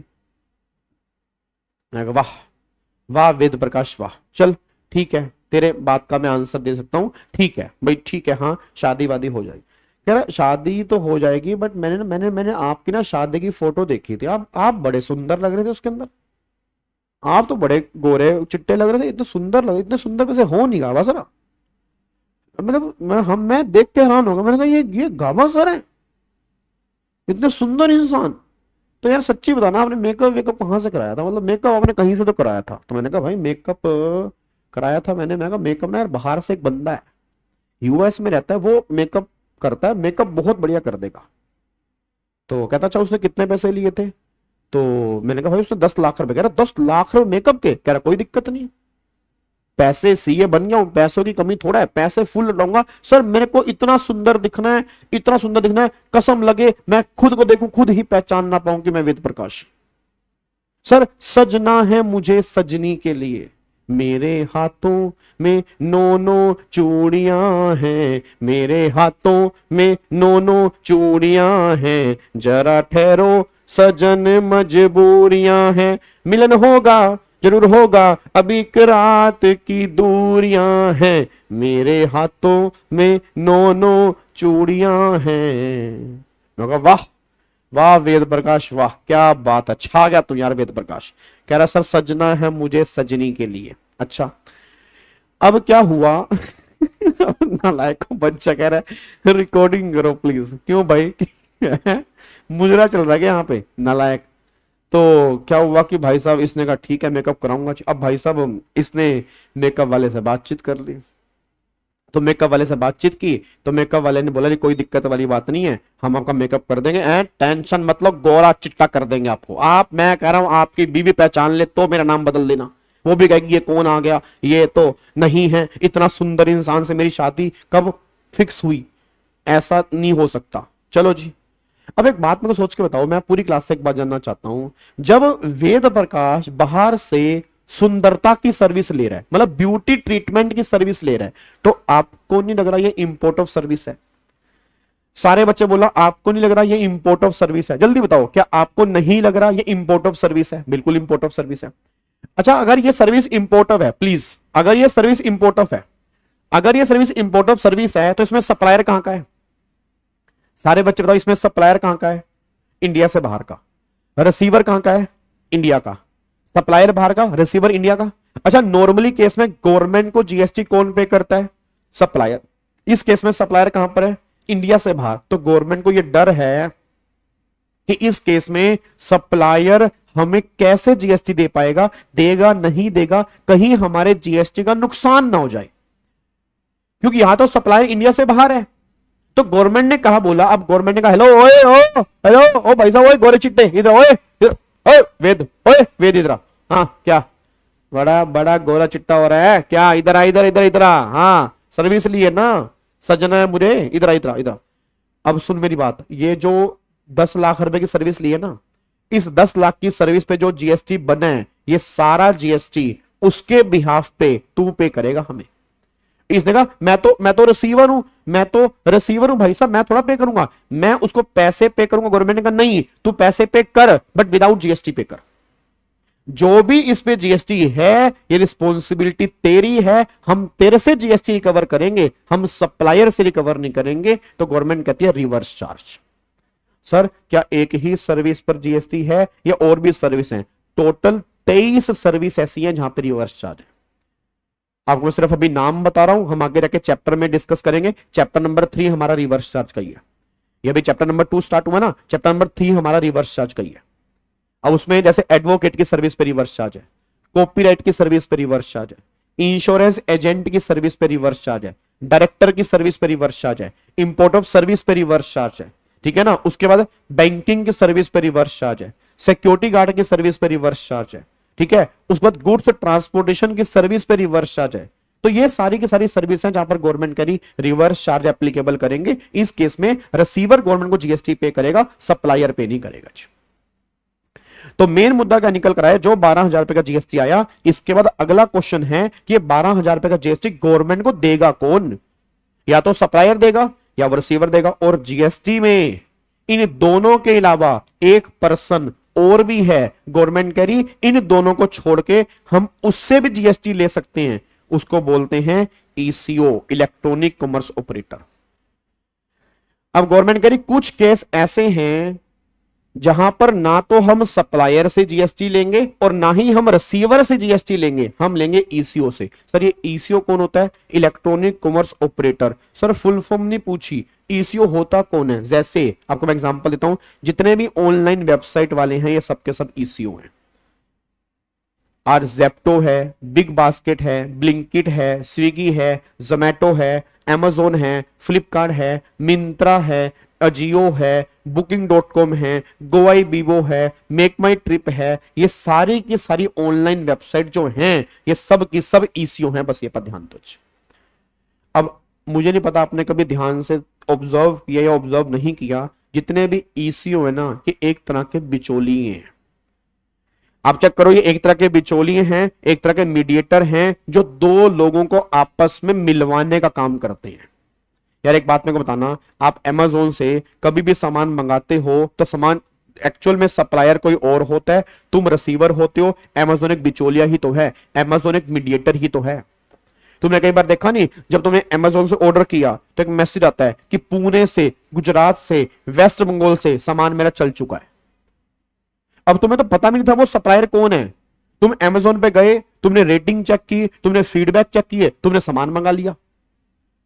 तो गवर्नमेंट कह रही है कुछ केस ऐसे होंगे जहां पर ना तो हम सप्लायर से जीएसटी लेंगे और ना ही हम रिसीवर से जीएसटी लेंगे। इसका जो जीएसटी होगा ना वो हमें मीडिएटर पे करेगा, वो हमें Amazon, फ्लिपकार्ट, मिंत्रा, स्विगी, जोमैटो ये लोग पे करेंगे, सप्लायर और रिसीवर पे नहीं करेंगे। तो सर ऐसा गवर्नमेंट ने क्यों किया? क्योंकि आर गवर्नमेंट कहती है कस्टमर का सबसे बड़ा डेटा इन ईसीओ के पास ही है। आप खुद देखना सर, आज आप कितने ऑनलाइन प्लेटफॉर्म से घिर चुके हो। यह बात कहनी गलत बिल्कुल भी नहीं होगी कि आज ऑनलाइन प्लेटफॉर्म ने हमें एक तरह से हाफ पैरालिसिस कर दिया है। हमारा शरीर काम करने बंद हो चुके हैं। हमें अगर 100 मीटर, तो 100 मीटर मैंने बहुत ज्यादा बोल दिया, अगर हमें 10 मीटर भी नीचे सामान लेने जाना पड़े ना, हम नीचे सामान, जोमैटो वाला बोल रहा है भाई साहब आपका ऑर्डर आ गया, आप 10 सीढ़ी आप नीचे उतर के आ सकते हैं। मेरे पास ना बहुत सारे ऑर्डर हैं, मैं ऊपर आ नहीं पाऊंगा ना। ऊपर आ भाई, ऊपर आ, नहीं तो ऑर्डर वापिस ले जा, ऑर्डर वापिस ले जा, ऊपर आ। वो कहता भाई साहब मैं बड़ी मुश्किल से लेके आया हूं भाई साहब प्लीज आ। नहीं भैया ऊपर देख के जाना यार, मतलब हम 10 सीढ़ी नीचे नहीं उतर पा रहे यार। आप समझो हम क्या कर रहे हैं, खा रहे हैं, पेट में डाल रहे हैं, निकाल रहे हैं, बस और कुछ नहीं कर रहे, और फिर सो रहे हैं। फिर बच्चा कह रहा है नींद बहुत आती है सर, सुस्ती बहुत लगती है सर, बैठे बैठे ही कम। तुमने कभी ऑब्जर्व भी किया होगा, तुम कम से कम 1 घंटे में 15 बार ये करते रहते हो बस। 1 घंटे में 15 बार तुम उबासियां लेते हो। तुम समझ पा रहे हो तुम क्या कर रहे हो ये? उसका रीजन क्या? क्योंकि जो हम खा रहे हैं उसके लिए हम कोई फिजिकल एक्टिविटी नहीं कर रहे हैं, बिल्कुल लाचार बन चुके हैं। तुमने कभी ऑब्जर्व भी किया होगा यार, तुम अभी तुम्हारी ये 17-18 साल की नहीं है, 17-18 साल की उम्र में तुम्हारे स्टमक पेन हो रहा है, या तुम्हारे थायराइड की प्रॉब्लम हो रही है, बच्चों को डायबिटिक की प्रॉब्लम हो रही है सर, मेरा हेडेक होता है सर बहुत ज्यादा, मेरे पेट में गैस बड़ी बनी रहती है सर, तेजाब बहुत बन जाता है सर जी, सर ये घुटने बड़े दर्द होते हैं मेरे। काम तो करना नहीं, खाया पिया बैठा, फिर बस यही पूरा दुनिया चल रहा है। और ऑनलाइन प्लेटफॉर्म वालों को तो आप सोच भी नहीं पा रहे, उन चक्कर में हमारी जिंदगी कितनी खराब हो रही है। और बड़ी बड़ी कंपनी कोई तुम्हें छोड़ने वाली है क्या यार? मतलब आप देखो ना, ब्लिंक, ये जो भाई जेप्टो देख लो, जेप्टो कह रहा है 5 मिनट में ऑर्डर ले ले, जेप्टो कह रहा है 5 मिनट में ऑर्डर ले, 5 मिनट के अंदर। मेरे को तो डर है कहीं जेप्टो कल मेरे घर के बाहर ही ना बैठ जाए कि मैंने ऑर्डर किया, जेप्टो कह रहा है घंटी, ये ले ऑर्डर ले ले। मैं कहा जेप्टो रुक तो जा 5 मिनट, तो कह रहा ना ना ना, रुकने का मतलब ही नहीं है, तू क्या पता बिग बास्केट से मंगा ले। फिर आप समझ में, घर के नीचे खड़े हो गए हैं भाई। अब ये घर के नीचे खड़े हो गए हैं।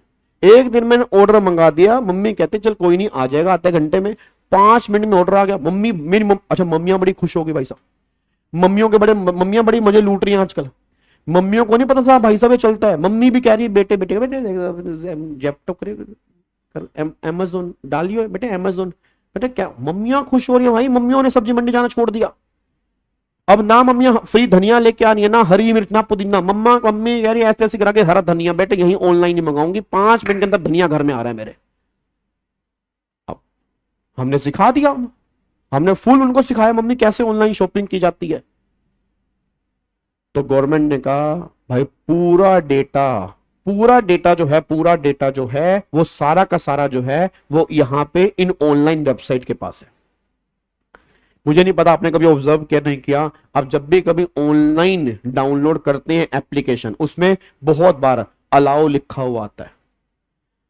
अब बहुत बार अलाउ लिखा आता है, तुमने कभी ध्यान से देखा है अलाउ अलाउ अलाउ तुम क्या करते हो, क्या तुम अलाउ करते हो? तुमने कभी ध्यान से देखा है? बहुत ध्यान से कभी देखना वो क्या कहता है। वो अलाउ कि क्या लिखा होता है, वो कहता है तुम्हारे गैलरी में जितनी फोटोज हैं क्या वो देख लूं? तुम कहते हो अलाउ, देख ले कोई दिक्कत नहीं। तुम्हारी वीडियोस पड़ी है गैलरी में, क्या मैं देख सकता हूं? अलाउ, देख ले कोई दिक्कत वाली बात नहीं है। तुम्हारे कॉन्टेक्ट्स पड़े हैं, तुम्हारे वो कॉन्टेक्ट्स देख सकता हूं तुम्हारे उसके अंदर है, हाँ देख ले कोई बात नहीं है। तुम्हारा पूरा का पूरा फोन स्कैन कर सकता हूं, कर ले कोई दिक्कत वाली बात नहीं है। अब तुम सारा कुछ अलाउ करके बैठे हो, तुमने सारा डेटा उसको दे दिया, तुमको नहीं लग रहा तुम्हारा डेटा लीक हो गया? तुम्हें क्या लग रहा है? तुम जो मैसेज कर रहे हो ना डिलीट फॉर ऑल, तुम कहते हो ना डिलीट फॉर ऑल, हो भाई पापा मम्मी ना देख ले भाई, अभी 2 मिनट डिलीट फॉर ऑल कर देता हूं। पीछे मार्क जुगरबर्ग बैठा है, मार्क जुगरबर्ग बैठ के देख रहा, अच्छा ताना ताया नहीं ताया, क्या भेजा क्या भेजा क्या भेजा क्या भेजा, अच्छा बेटा तुम्हें लग रहा है ना तो डेटा डिलीट हो गया। जिस दिन कच्चा चिट्ठा खुलेगा ना, तुम्हारा पापा भी कहेगा बेटे गुप्ता जी, हारे का सहारा बाबा शाम हमारा है। ये क्या कर रखा है तोतले कहीं के, इधर देख ये कितनी बार दिन में तोतला हुआ तू, ये क्या, ये कौन है बेटे, कौन है ये? मैंने तो डिलीट फॉर ऑल, तो डिलीट फॉर ऑल तुम्हारे फोन में हुआ, डिलीट फॉर ऑल सर्वर पे नहीं हुआ, ये बात ध्यान रखना भाई। तुम्हें लग रहा है डिलीट फॉर ऑल सर्वर पे हो रहा है, सर्वर पे तुम्हारी सारी चैट है। एक दिन सबके कच्चे चिट्ठे खुलेंगे, ये ध्यान रखना मेरी बात। कहीं तुम सोच रहे हो ना, ये बात ध्यान रखना, कहीं तुम्हें लग रहा है तुम्हारा 1 रुपए का डेटा लीक, सारा डेटा तुम्हारा लीक हो रहा है, सारा डेटा तुम्हारा सर्वर के ऊपर है। तुम्हें जो तुम्हें लग रहा है कि तुम डिलीट फॉर ऑल कर देते हो, तुमने कभी ऑब्जर्व नहीं किया, तुम कई बार जो चीज सर्च करते हो तुम्हें वही चीज दिखनी स्टार्ट हो जाती है। क्या तुमने कभी ऑब्जर्व नहीं किया कि जो चीज तुम सर्च करते हो तुम्हें वही चीज दिखनी स्टार्ट हो जाती है? वो ऐसा होता है। आप एक बार कोई चीज सर्च कर लो, तुम्हें वो चीज हर जगह दिखनी स्टार्ट होगी। इंस्टाग्राम पे दिखेगी, फेसबुक पे दिखेगी, तुम्हारे फोन में दिखेगी, तुम्हारे टेलीग्राम पे दिखेगी, सब जगह वो चीज दिखेगी। भाई साहब आजकल तो तुम फोन पे एक बार कह दो, फोन पे, मैं बता रहा हूं फोन पे, अब छोड़ो ये भी कन्वर्सेशन लीक हो रही है, कन्वर्सेशन लीक हो रही है भाई साहब। तुमने फोन पे एक बार कह दिया कि यार मुझे एक नया फोन लेना है, बस नया फोन लेना है। और इनका एलोग्रिथम क्या होता है, एलोग्रिथम होता है ना, एलोग्रिथम इनका इतना फास्ट है कि फोन लेना है, फोन लेना है, फोन वाली कंपनी के पास डेटा चला गया, वो तुम्हें फोन दिखाएंगे, भाई साहब फोन लेके मानोगे तुम, ध्यान रखना चाहिए। तो गवर्नमेंट कह रही है हम इनको कैसे छोड़ दें जी। तो इसलिए गवर्नमेंट ये बात कहती है कि जितने भी ये ऑनलाइन प्लेटफॉर्म वाले, इनको नहीं हम छोड़ सकते, इनको नहीं हम छोड़ सकते। तो इसलिए गवर्नमेंट ने स्पेसिफिकली जीएसटी में इंसर्ट किया। आज तक ये किसी सर्विस टैक्स में नहीं था, एक्साइज में नहीं था, बट पिछले 3-4 साल से कोविड के अंदर मैं कह रहा हूं इतना ऑनलाइन प्रमोट हुआ ना, इतना ऑनलाइन प्रमोट हुआ है, आप सोच भी नहीं सकते। बात मेरी समझ में आ रही है? तो सिंपल सी बात यही निकल के आ रही है बस कि भैया गवर्नमेंट कह रही कुछ केस में ऑनलाइन वाले जो हैं उनको भी हमें जीएसटी देना पड़ेगा। हम डबल जीएसटी नहीं मांग रहे, सप्लायर नहीं देगा, रिसीवर नहीं देगा, बट ऑनलाइन प्लेटफॉर्म वाले हमें जीएसटी देंगे। और वो किस किस केस में देंगे वो आगे जाके देख लेंगे। मेरे को सारे बच्चे बोल दो, अंडर जीएसटी गवर्नमेंट को जीएसटी देने वाले कितने लोग होते हैं? 3 लोग होते हैं। अंडर जीएसटी गवर्नमेंट को जीएसटी देने वाले कितने लोग होते हैं? 3 लोग होते हैं, या तो सप्लायर या रिसीवर या थर्ड पार्टी, या तो सप्लायर या रिसीवर या थर्ड पार्टी। अगर सप्लायर लायबल है तो हम क्या बोलते हैं? फॉरवर्ड चार्ज या नॉर्मल चार्ज। अगर रिसीवर लायबल है तो हम क्या बोलते हैं? Reverse charge. और अगर थर्ड पार्टी लायबल है उसको बोलते हैं ईसीओ, इलेक्ट्रॉनिक कॉमर्स ऑपरेटर, उसको बोलते हैं स्पेशल प्रोविजन अंडर जीएसटी।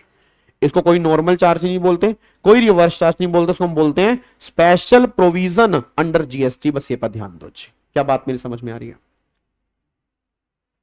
क्या बात मेरी समझ में आ रही है? तो सर ये बहुत ज्यादा, मैं सही बता रहा हूं, शराब की लत का इलाज है, सिगरेट की लत का इलाज है, बट कसम लगे भगवान के सोशल मीडिया का इलाज नहीं है सर। और बहुत सारे बच्चों का फ्यूचर खराब हो रहा है सोशल मीडिया के चक्कर में, बहुत सारे बच्चों का, और उनको पता ही नहीं लग रहा उनका फ्यूचर खराब हो रहा है। सही में वो खुद ही समझ नहीं पा रहे उनका फ्यूचर खराब हो रहा है। उनको वो एक्चुअल में क्या, उनके कंट्रोल से ही चीजें बाहर हो चुकी है ना, कंट्रोल से ही बाहर हो चुकी है। 1-1 घंटा, 1.5 घंटा तुम शॉर्ट्स को स्क्रॉल करते हो, और इतना जबरदस्त एल्गोरिथम है कि जो तुम शॉर्ट्स देख रहे हो वही शॉर्ट्स तुम्हें बार बार दिखेंगी, और वही शॉर्ट्स बार बार दिखेंगी। तुम 10 बार कहते होंगे मेरी लास्ट शॉर्ट है, फिर तुम अगली शॉर्ट देख लेते होगे, क्योंकि उसी तुम्हारे मजे की शॉर्ट्स बार बार दिखाई जा रही है कि नहीं ये बच्चा छोड़ ना दे। सर उससे उनका तो काम हो रहा है, और हमारा काम क्या खराब हो रहा है? हम अपनी सक्सेस से दूर जाते हैं। इसीलिए तुम्हें क्या लगता है बच्चों की मेमोरी पावर क्यों स्ट्रॉन्ग नहीं हो पा रही? बच्चा क्यों कह रहा है मैं चीजें भूल रहा हूं, क्यों मेरे को याद नहीं हो पा रही? इतना सोशल मीडिया, जब तुम पूरा दिन फोन पे लगे रहते हो तो अब खुद देख लो ना, पेशेंस लेवल कहां रह गया? आज बच्चों में पेशेंस लेवल ही नहीं है। पेशेंस लेवल कहां है? बच्चा, सर पहले टेस्ट मैच था, टेस्ट मैच नहीं बच्चों लोगों ने देखना छोड़ दिया, इतना लंबा कौन देखेगा? वनडे आया, अब वनडे देखना छोड़ दिया।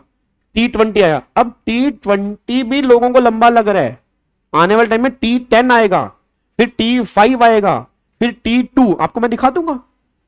आप खुद देख लो तुम्हारा पेशेंस लेवल क्या है, तुम्हारा पेशेंस लेवल क्या है। एक बात बताओ, 60 सेकंड की शॉर्ट्स तुम पूरी नहीं देख पा रहे, 60 सेकंड की शॉर्ट्स नहीं देख पा रहे तुम पूरी, 60 सेकंड के शॉर्ट्स में तुम 30 सेकंड बाद ऊपर कर रहे हो, इतना पेशेंस नहीं रह गया।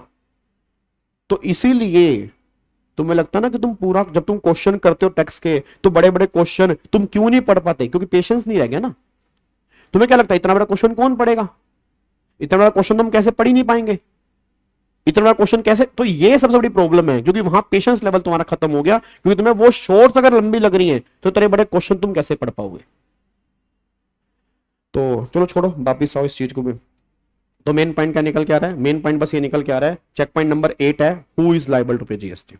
चेक पॉइंट नंबर 8 है, who is liable to pay GST, या तो सप्लायर या रिसीवर या थर्ड पार्टी। सप्लायर है तो फॉरवर्ड चार्ज, रिसीवर है तो रिवर्स चार्ज, और अगर थर्ड पार्टी है तो स्पेशल प्रोविजन अंडर जीएसटी। बस ये पर ध्यान दो जी। तो लिखो यहां पे जी, चेक पॉइंट नंबर 8 पे आओ जी, चेक पॉइंट नंबर 8 पे आओ।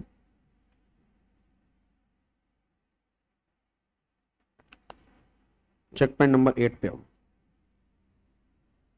एनडी सुमरो, क्या सोचा तूने नाम का? फिर क्या सोचा नाम का?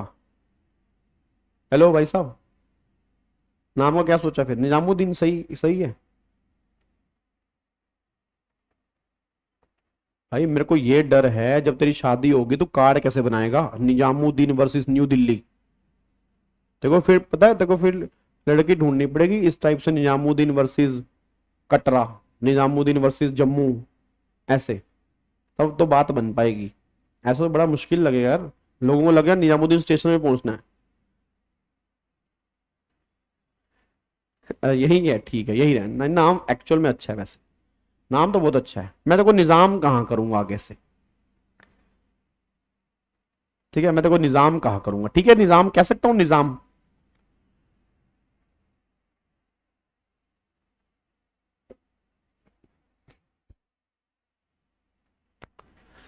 चलो जी, तो यहां पे लिखो चेक पॉइंट नंबर 8। अब चेक पॉइंट नंबर 8 क्या है? Who is liable to pay GST? Who is liable to pay GST? बच्चा कह रहा है वर्सेस नहीं आता, बैट्स आता। अरे ठीक है नालायक, तुम्हें ज्यादा पता है यार, हद होगी यार। ठीक है, तो who is liable to pay GST में 3 लोग आ रहे हैं। एक तो सप्लायर,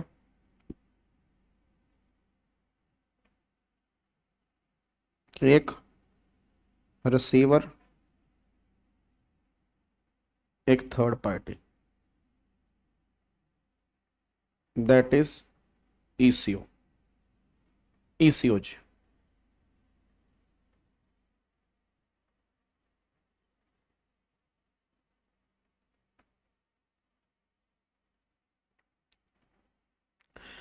अब यहां पे लिखो, अच्छा अब मेरे को समझ आया, निजामुद्दीन की जो दरगाह है उस नाम पे तूने नाम रखा है, मैं समझ गया। और उसी पे स्टेशन का नाम रखा है। नहीं नहीं, फिर तो अच्छा नाम है यार, सॉरी सॉरी। ठीक है, मैं थोड़ा कंफ्यूज हो गया था। अरे मैं होम टाउन निकलना है यार, एक्चुअल में क्या हो रहा है, होम टाउन मेरे को निकलना है, और मेरे को निकलना था दोपहर को आज। ठीक है, बट मेरे को यह था मैं क्लास लेके निकलूं थोड़ी सी, और मेरे को बस मैंने बोल रखा है अपनी डॉटर को और अपनी वाइफ को कि मैं कहा तैयार रहना, सीधा गाड़ी के अंदर बैठेंगे। ईसीओ की फुल फॉर्म है electronic commerce operator. Electronic commerce operator, electronic commerce operator.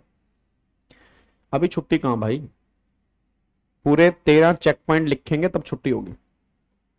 Supplier को हम बोलते हैं, अगर सप्लायर लायबल है तो forward charge, normal charge, regular charge.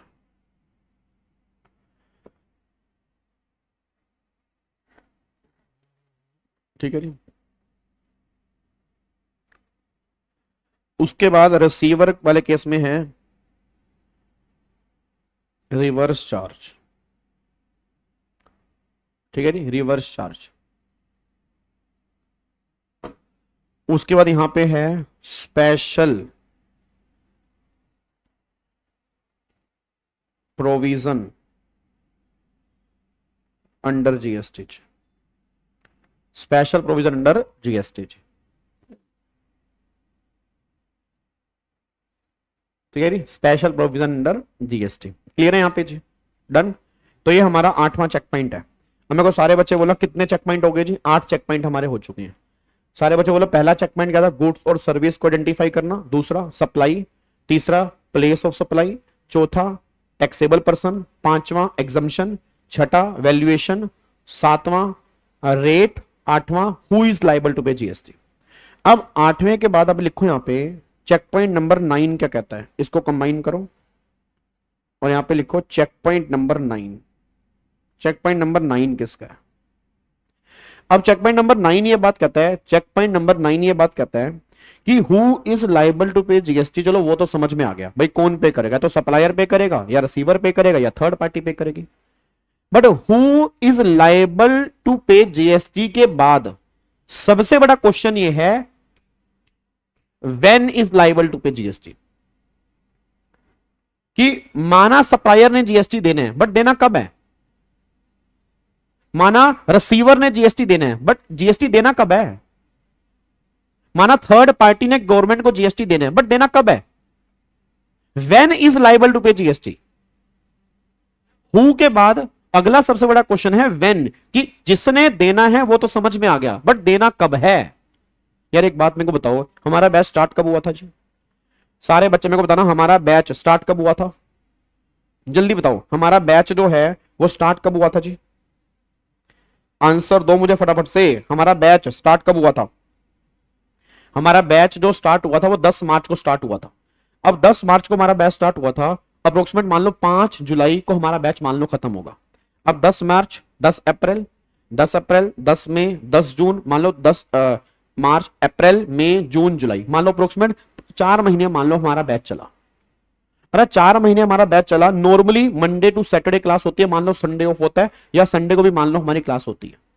अच्छा आप मेरे को डेली बेस पर फीस दे रहे हो, क्या आपने जो मेरे को फीस दी है क्या वो डेली बेस पे दिया? हाँ जी काबा सर, आपकी दिन की दिहाड़ी 250 रुपए, ये लो 250 रुपए दिहाड़ी, पेटीएम कर दिया, आज की क्लास डन। हाँ जी काबा सर, कल फिर दोबारा से पहुंच जाना, कल की दिहाड़ी 250 रुपए डन। हाँ जी काबा सर, कल मैं नहीं आ पाऊंगा, दिहाड़ी तुम्हारे को नहीं मिलेगी। हाँ जी, ऐसा होता है मेरे को दिहाड़ी बेस पर नहीं, आपने मुझे फीस एक बार पे कर दी। अच्छा आपने मुझे फीस एक बार पे कर दी है बट क्या मैं तुम्हें सर्विस डेली दे रहा हूं? क्या मैं तुम्हें सर्विस डेली दे रहा हूं?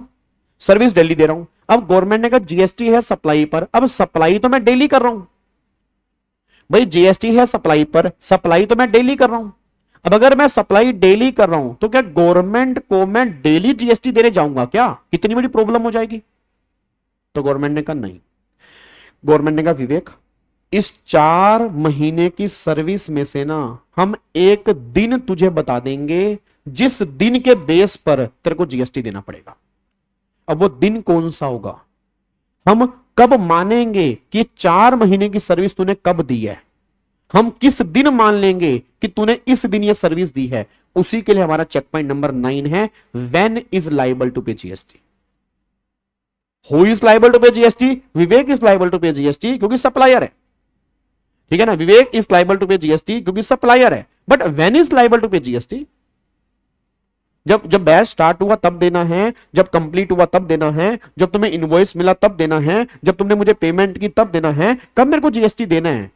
तो चेक पॉइंट नंबर 9 लिखो यहां पे, चेक पॉइंट नंबर 9 हमें बताएगा, एक चैप्टर है हमारा जीएसटी में उसको बोलते हैं टाइम ऑफ सप्लाई, तो वो हमें बताएगा जीएसटी हमें देना कब है।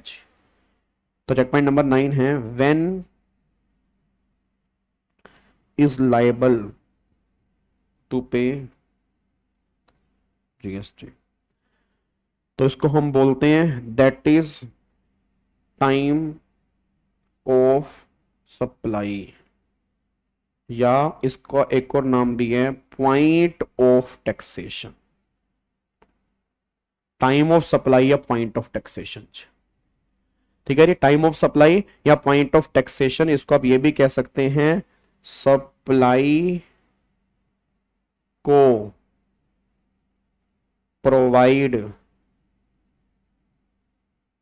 किया हुआ कब माना जाएगा।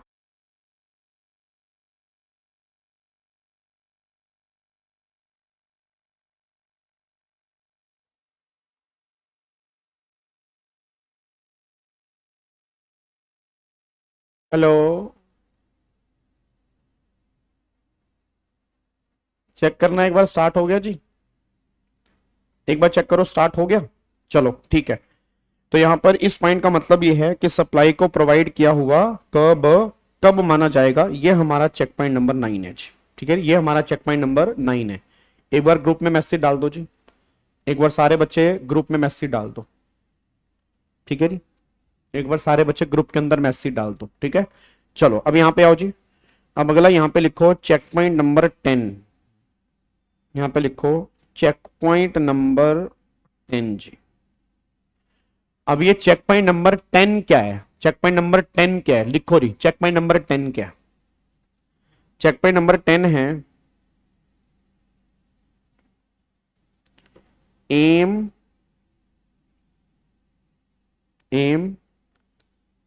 फॉर आर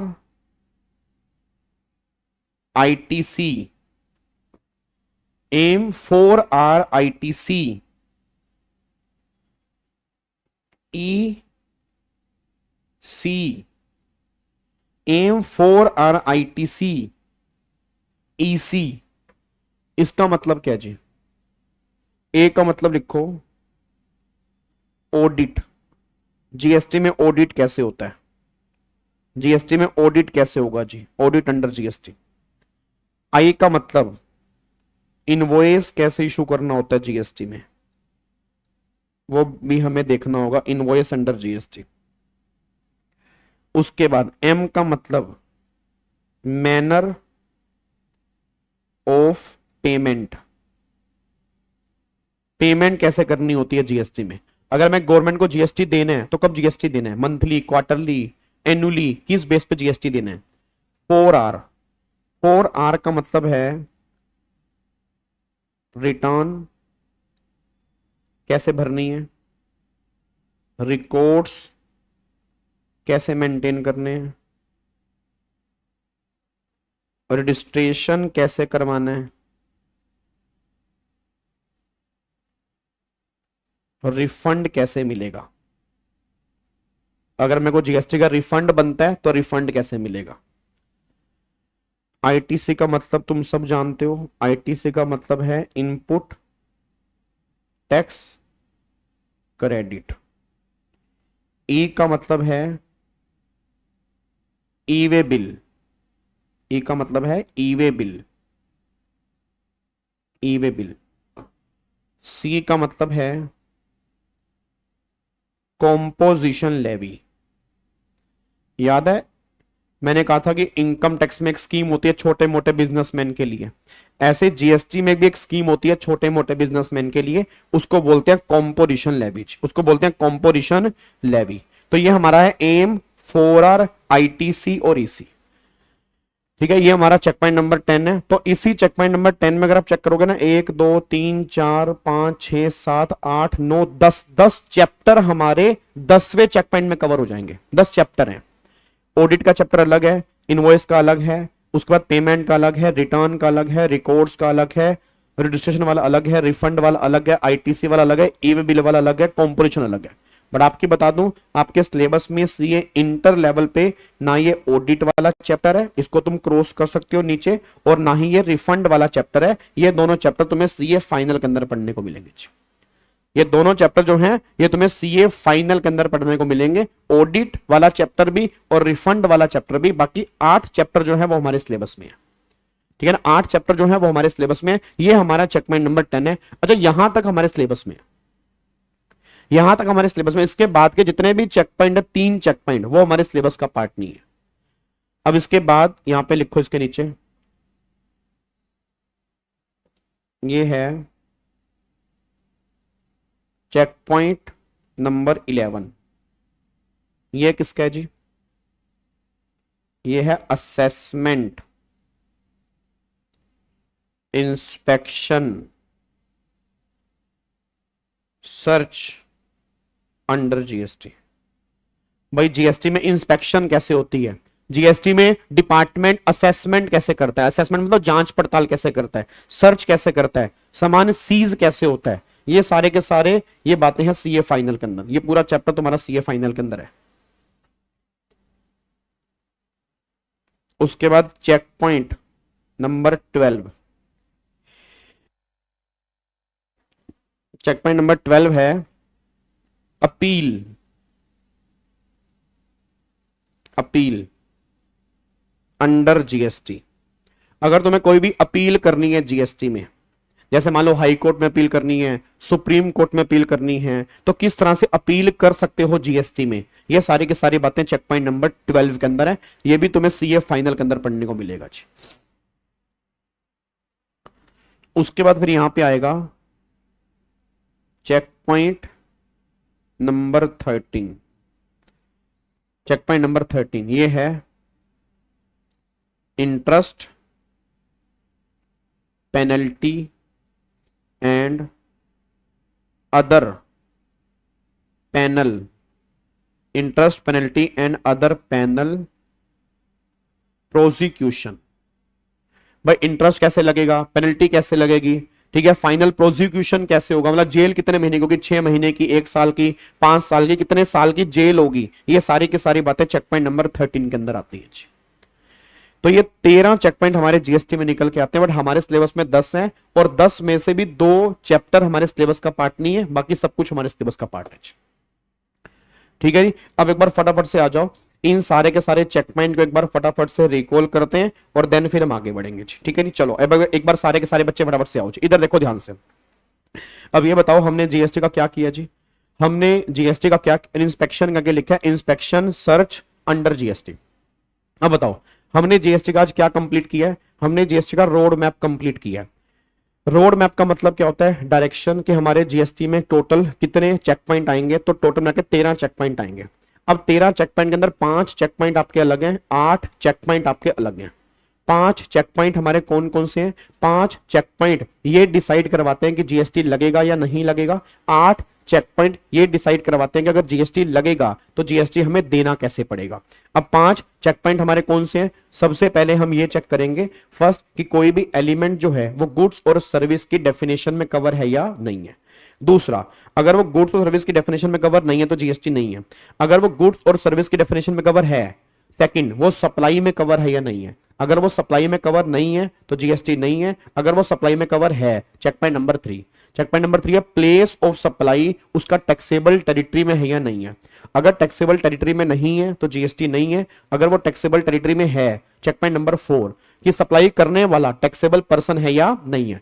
अगर टैक्सेबल पर्सन नहीं है तो जीएसटी नहीं है। अगर टैक्सेबल पर्सन है, check point number 5। Check point number 5 क्या है, एग्जम्पशन वाली कैटेगरी में कवर है या नहीं है। अगर एग्जम्पशन वाली कैटेगरी में है तो जीएसटी नहीं है। अगर एग्जम्पशन वाली कैटेगरी में नहीं है then GST levied and collected. फिर चेक पॉइंट नंबर 6 में निकालेंगे वैल्यू, 7 में होंगे रेट, वैल्यू को रेट से मल्टीप्लाई करेंगे जीएसटी आएगा। चेक पॉइंट नंबर 8 है who is liable to pay GST, या तो सप्लायर या रिसीवर या थर्ड पार्टी। अगर सप्लायर है तो फॉरवर्ड चार्ज, रिसीवर है तो रिवर्स चार्ज, थर्ड पार्टी है तो स्पेशल प्रोविजन अंडर जीएसटी। ये पॉइंट हमारा निकल के आते हैं। अगला फिर आता है चेक पॉइंट नंबर 9। भाई who is liable to pay GST तो समझ में आ गया, भाई कौन जीएसटी पे करेगा, या तो सप्लायर या रिसीवर या third party. But when is liable to pay GST की जीएसटी देना कब है। भाई एक सर्विस मान लो लगातार चल रही है तो हमें जीएसटी कैसे पे करना है, किस दिन जीएसटी पे करना है, क्योंकि अगर तुमने मुझे फीस पे की, उस फीस में जीएसटी था तो वो जीएसटी मुझे गवर्नमेंट को देने कब जाना है, क्योंकि मैं तो सर्विस तुम्हें डेली दे रहा हूं। इनवॉइस की डेट मतलब जब तुम्हें इनवॉइस इशू किया उसके बेस पे देने जाना है, जब तुमने पेमेंट की तब देने जाना है, जब बैच स्टार्ट हुआ तब, मतलब कब देने जाना है। तो गवर्नमेंट ने कहा उसको हम बोलते हैं टाइम ऑफ सप्लाई, मतलब हम एक दिन तुम्हें निकाल के बता देंगे, उस दिन के बेस पर तुम्हें जीएसटी देना पड़ेगा, that is time of supply.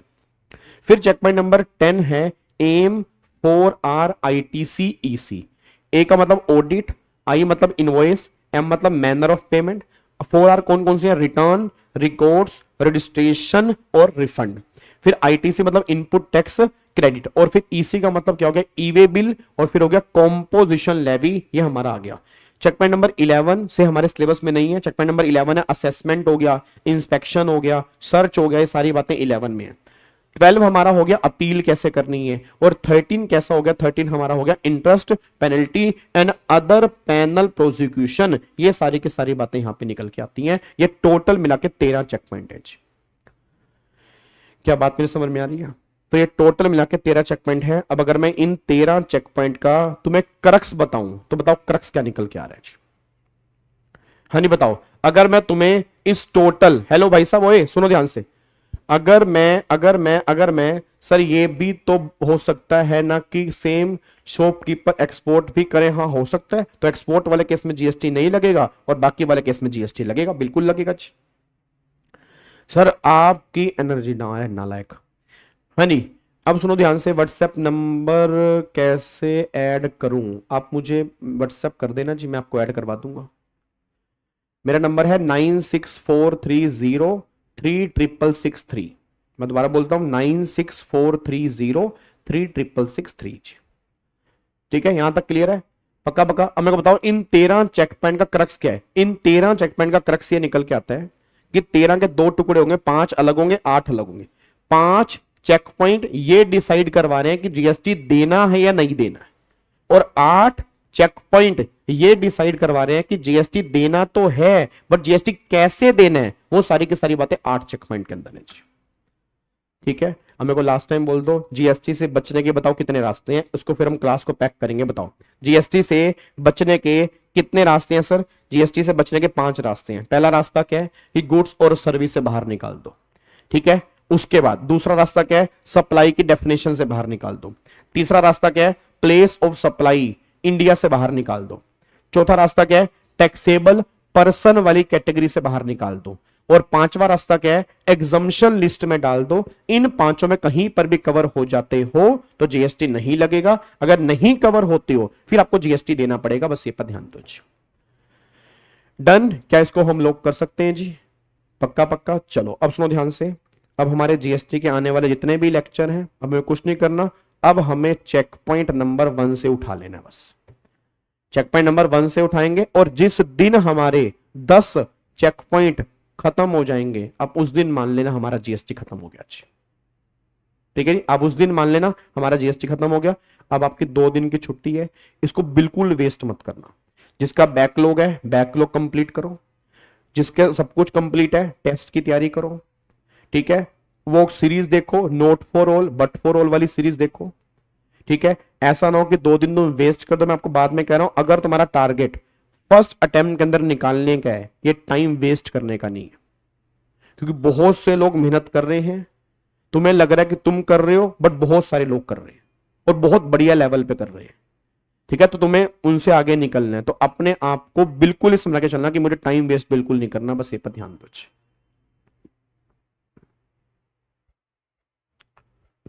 ठीक है, चलो अपना अपना लेक्चर देखना स्टार्ट करो। ओके जी, bye bye, tata, thank you so much, जय हिंद, गॉड ब्लेस यू। फिर मिलेंगे होपफुली 26 तारीख को, मैं आपको इन्फॉर्म कर दूंगा। Thank you so much, bye bye, take care जी, thank you so much, God bless you. बस अपना टाइम वेस्ट नहीं करना, पढ़ते रहना, फिर आके हम दोबारा से जीएसटी कंटिन्यू करेंगे। और ऐसा ना हो कि जब आऊं तो बच्चा बोले सर जीएसटी में क्या कराया है अभी तक, ऐसा मत करना। एक बार जीएसटी पढ़ लेना दोबारा से। ठीक है, चलो बाय बाय।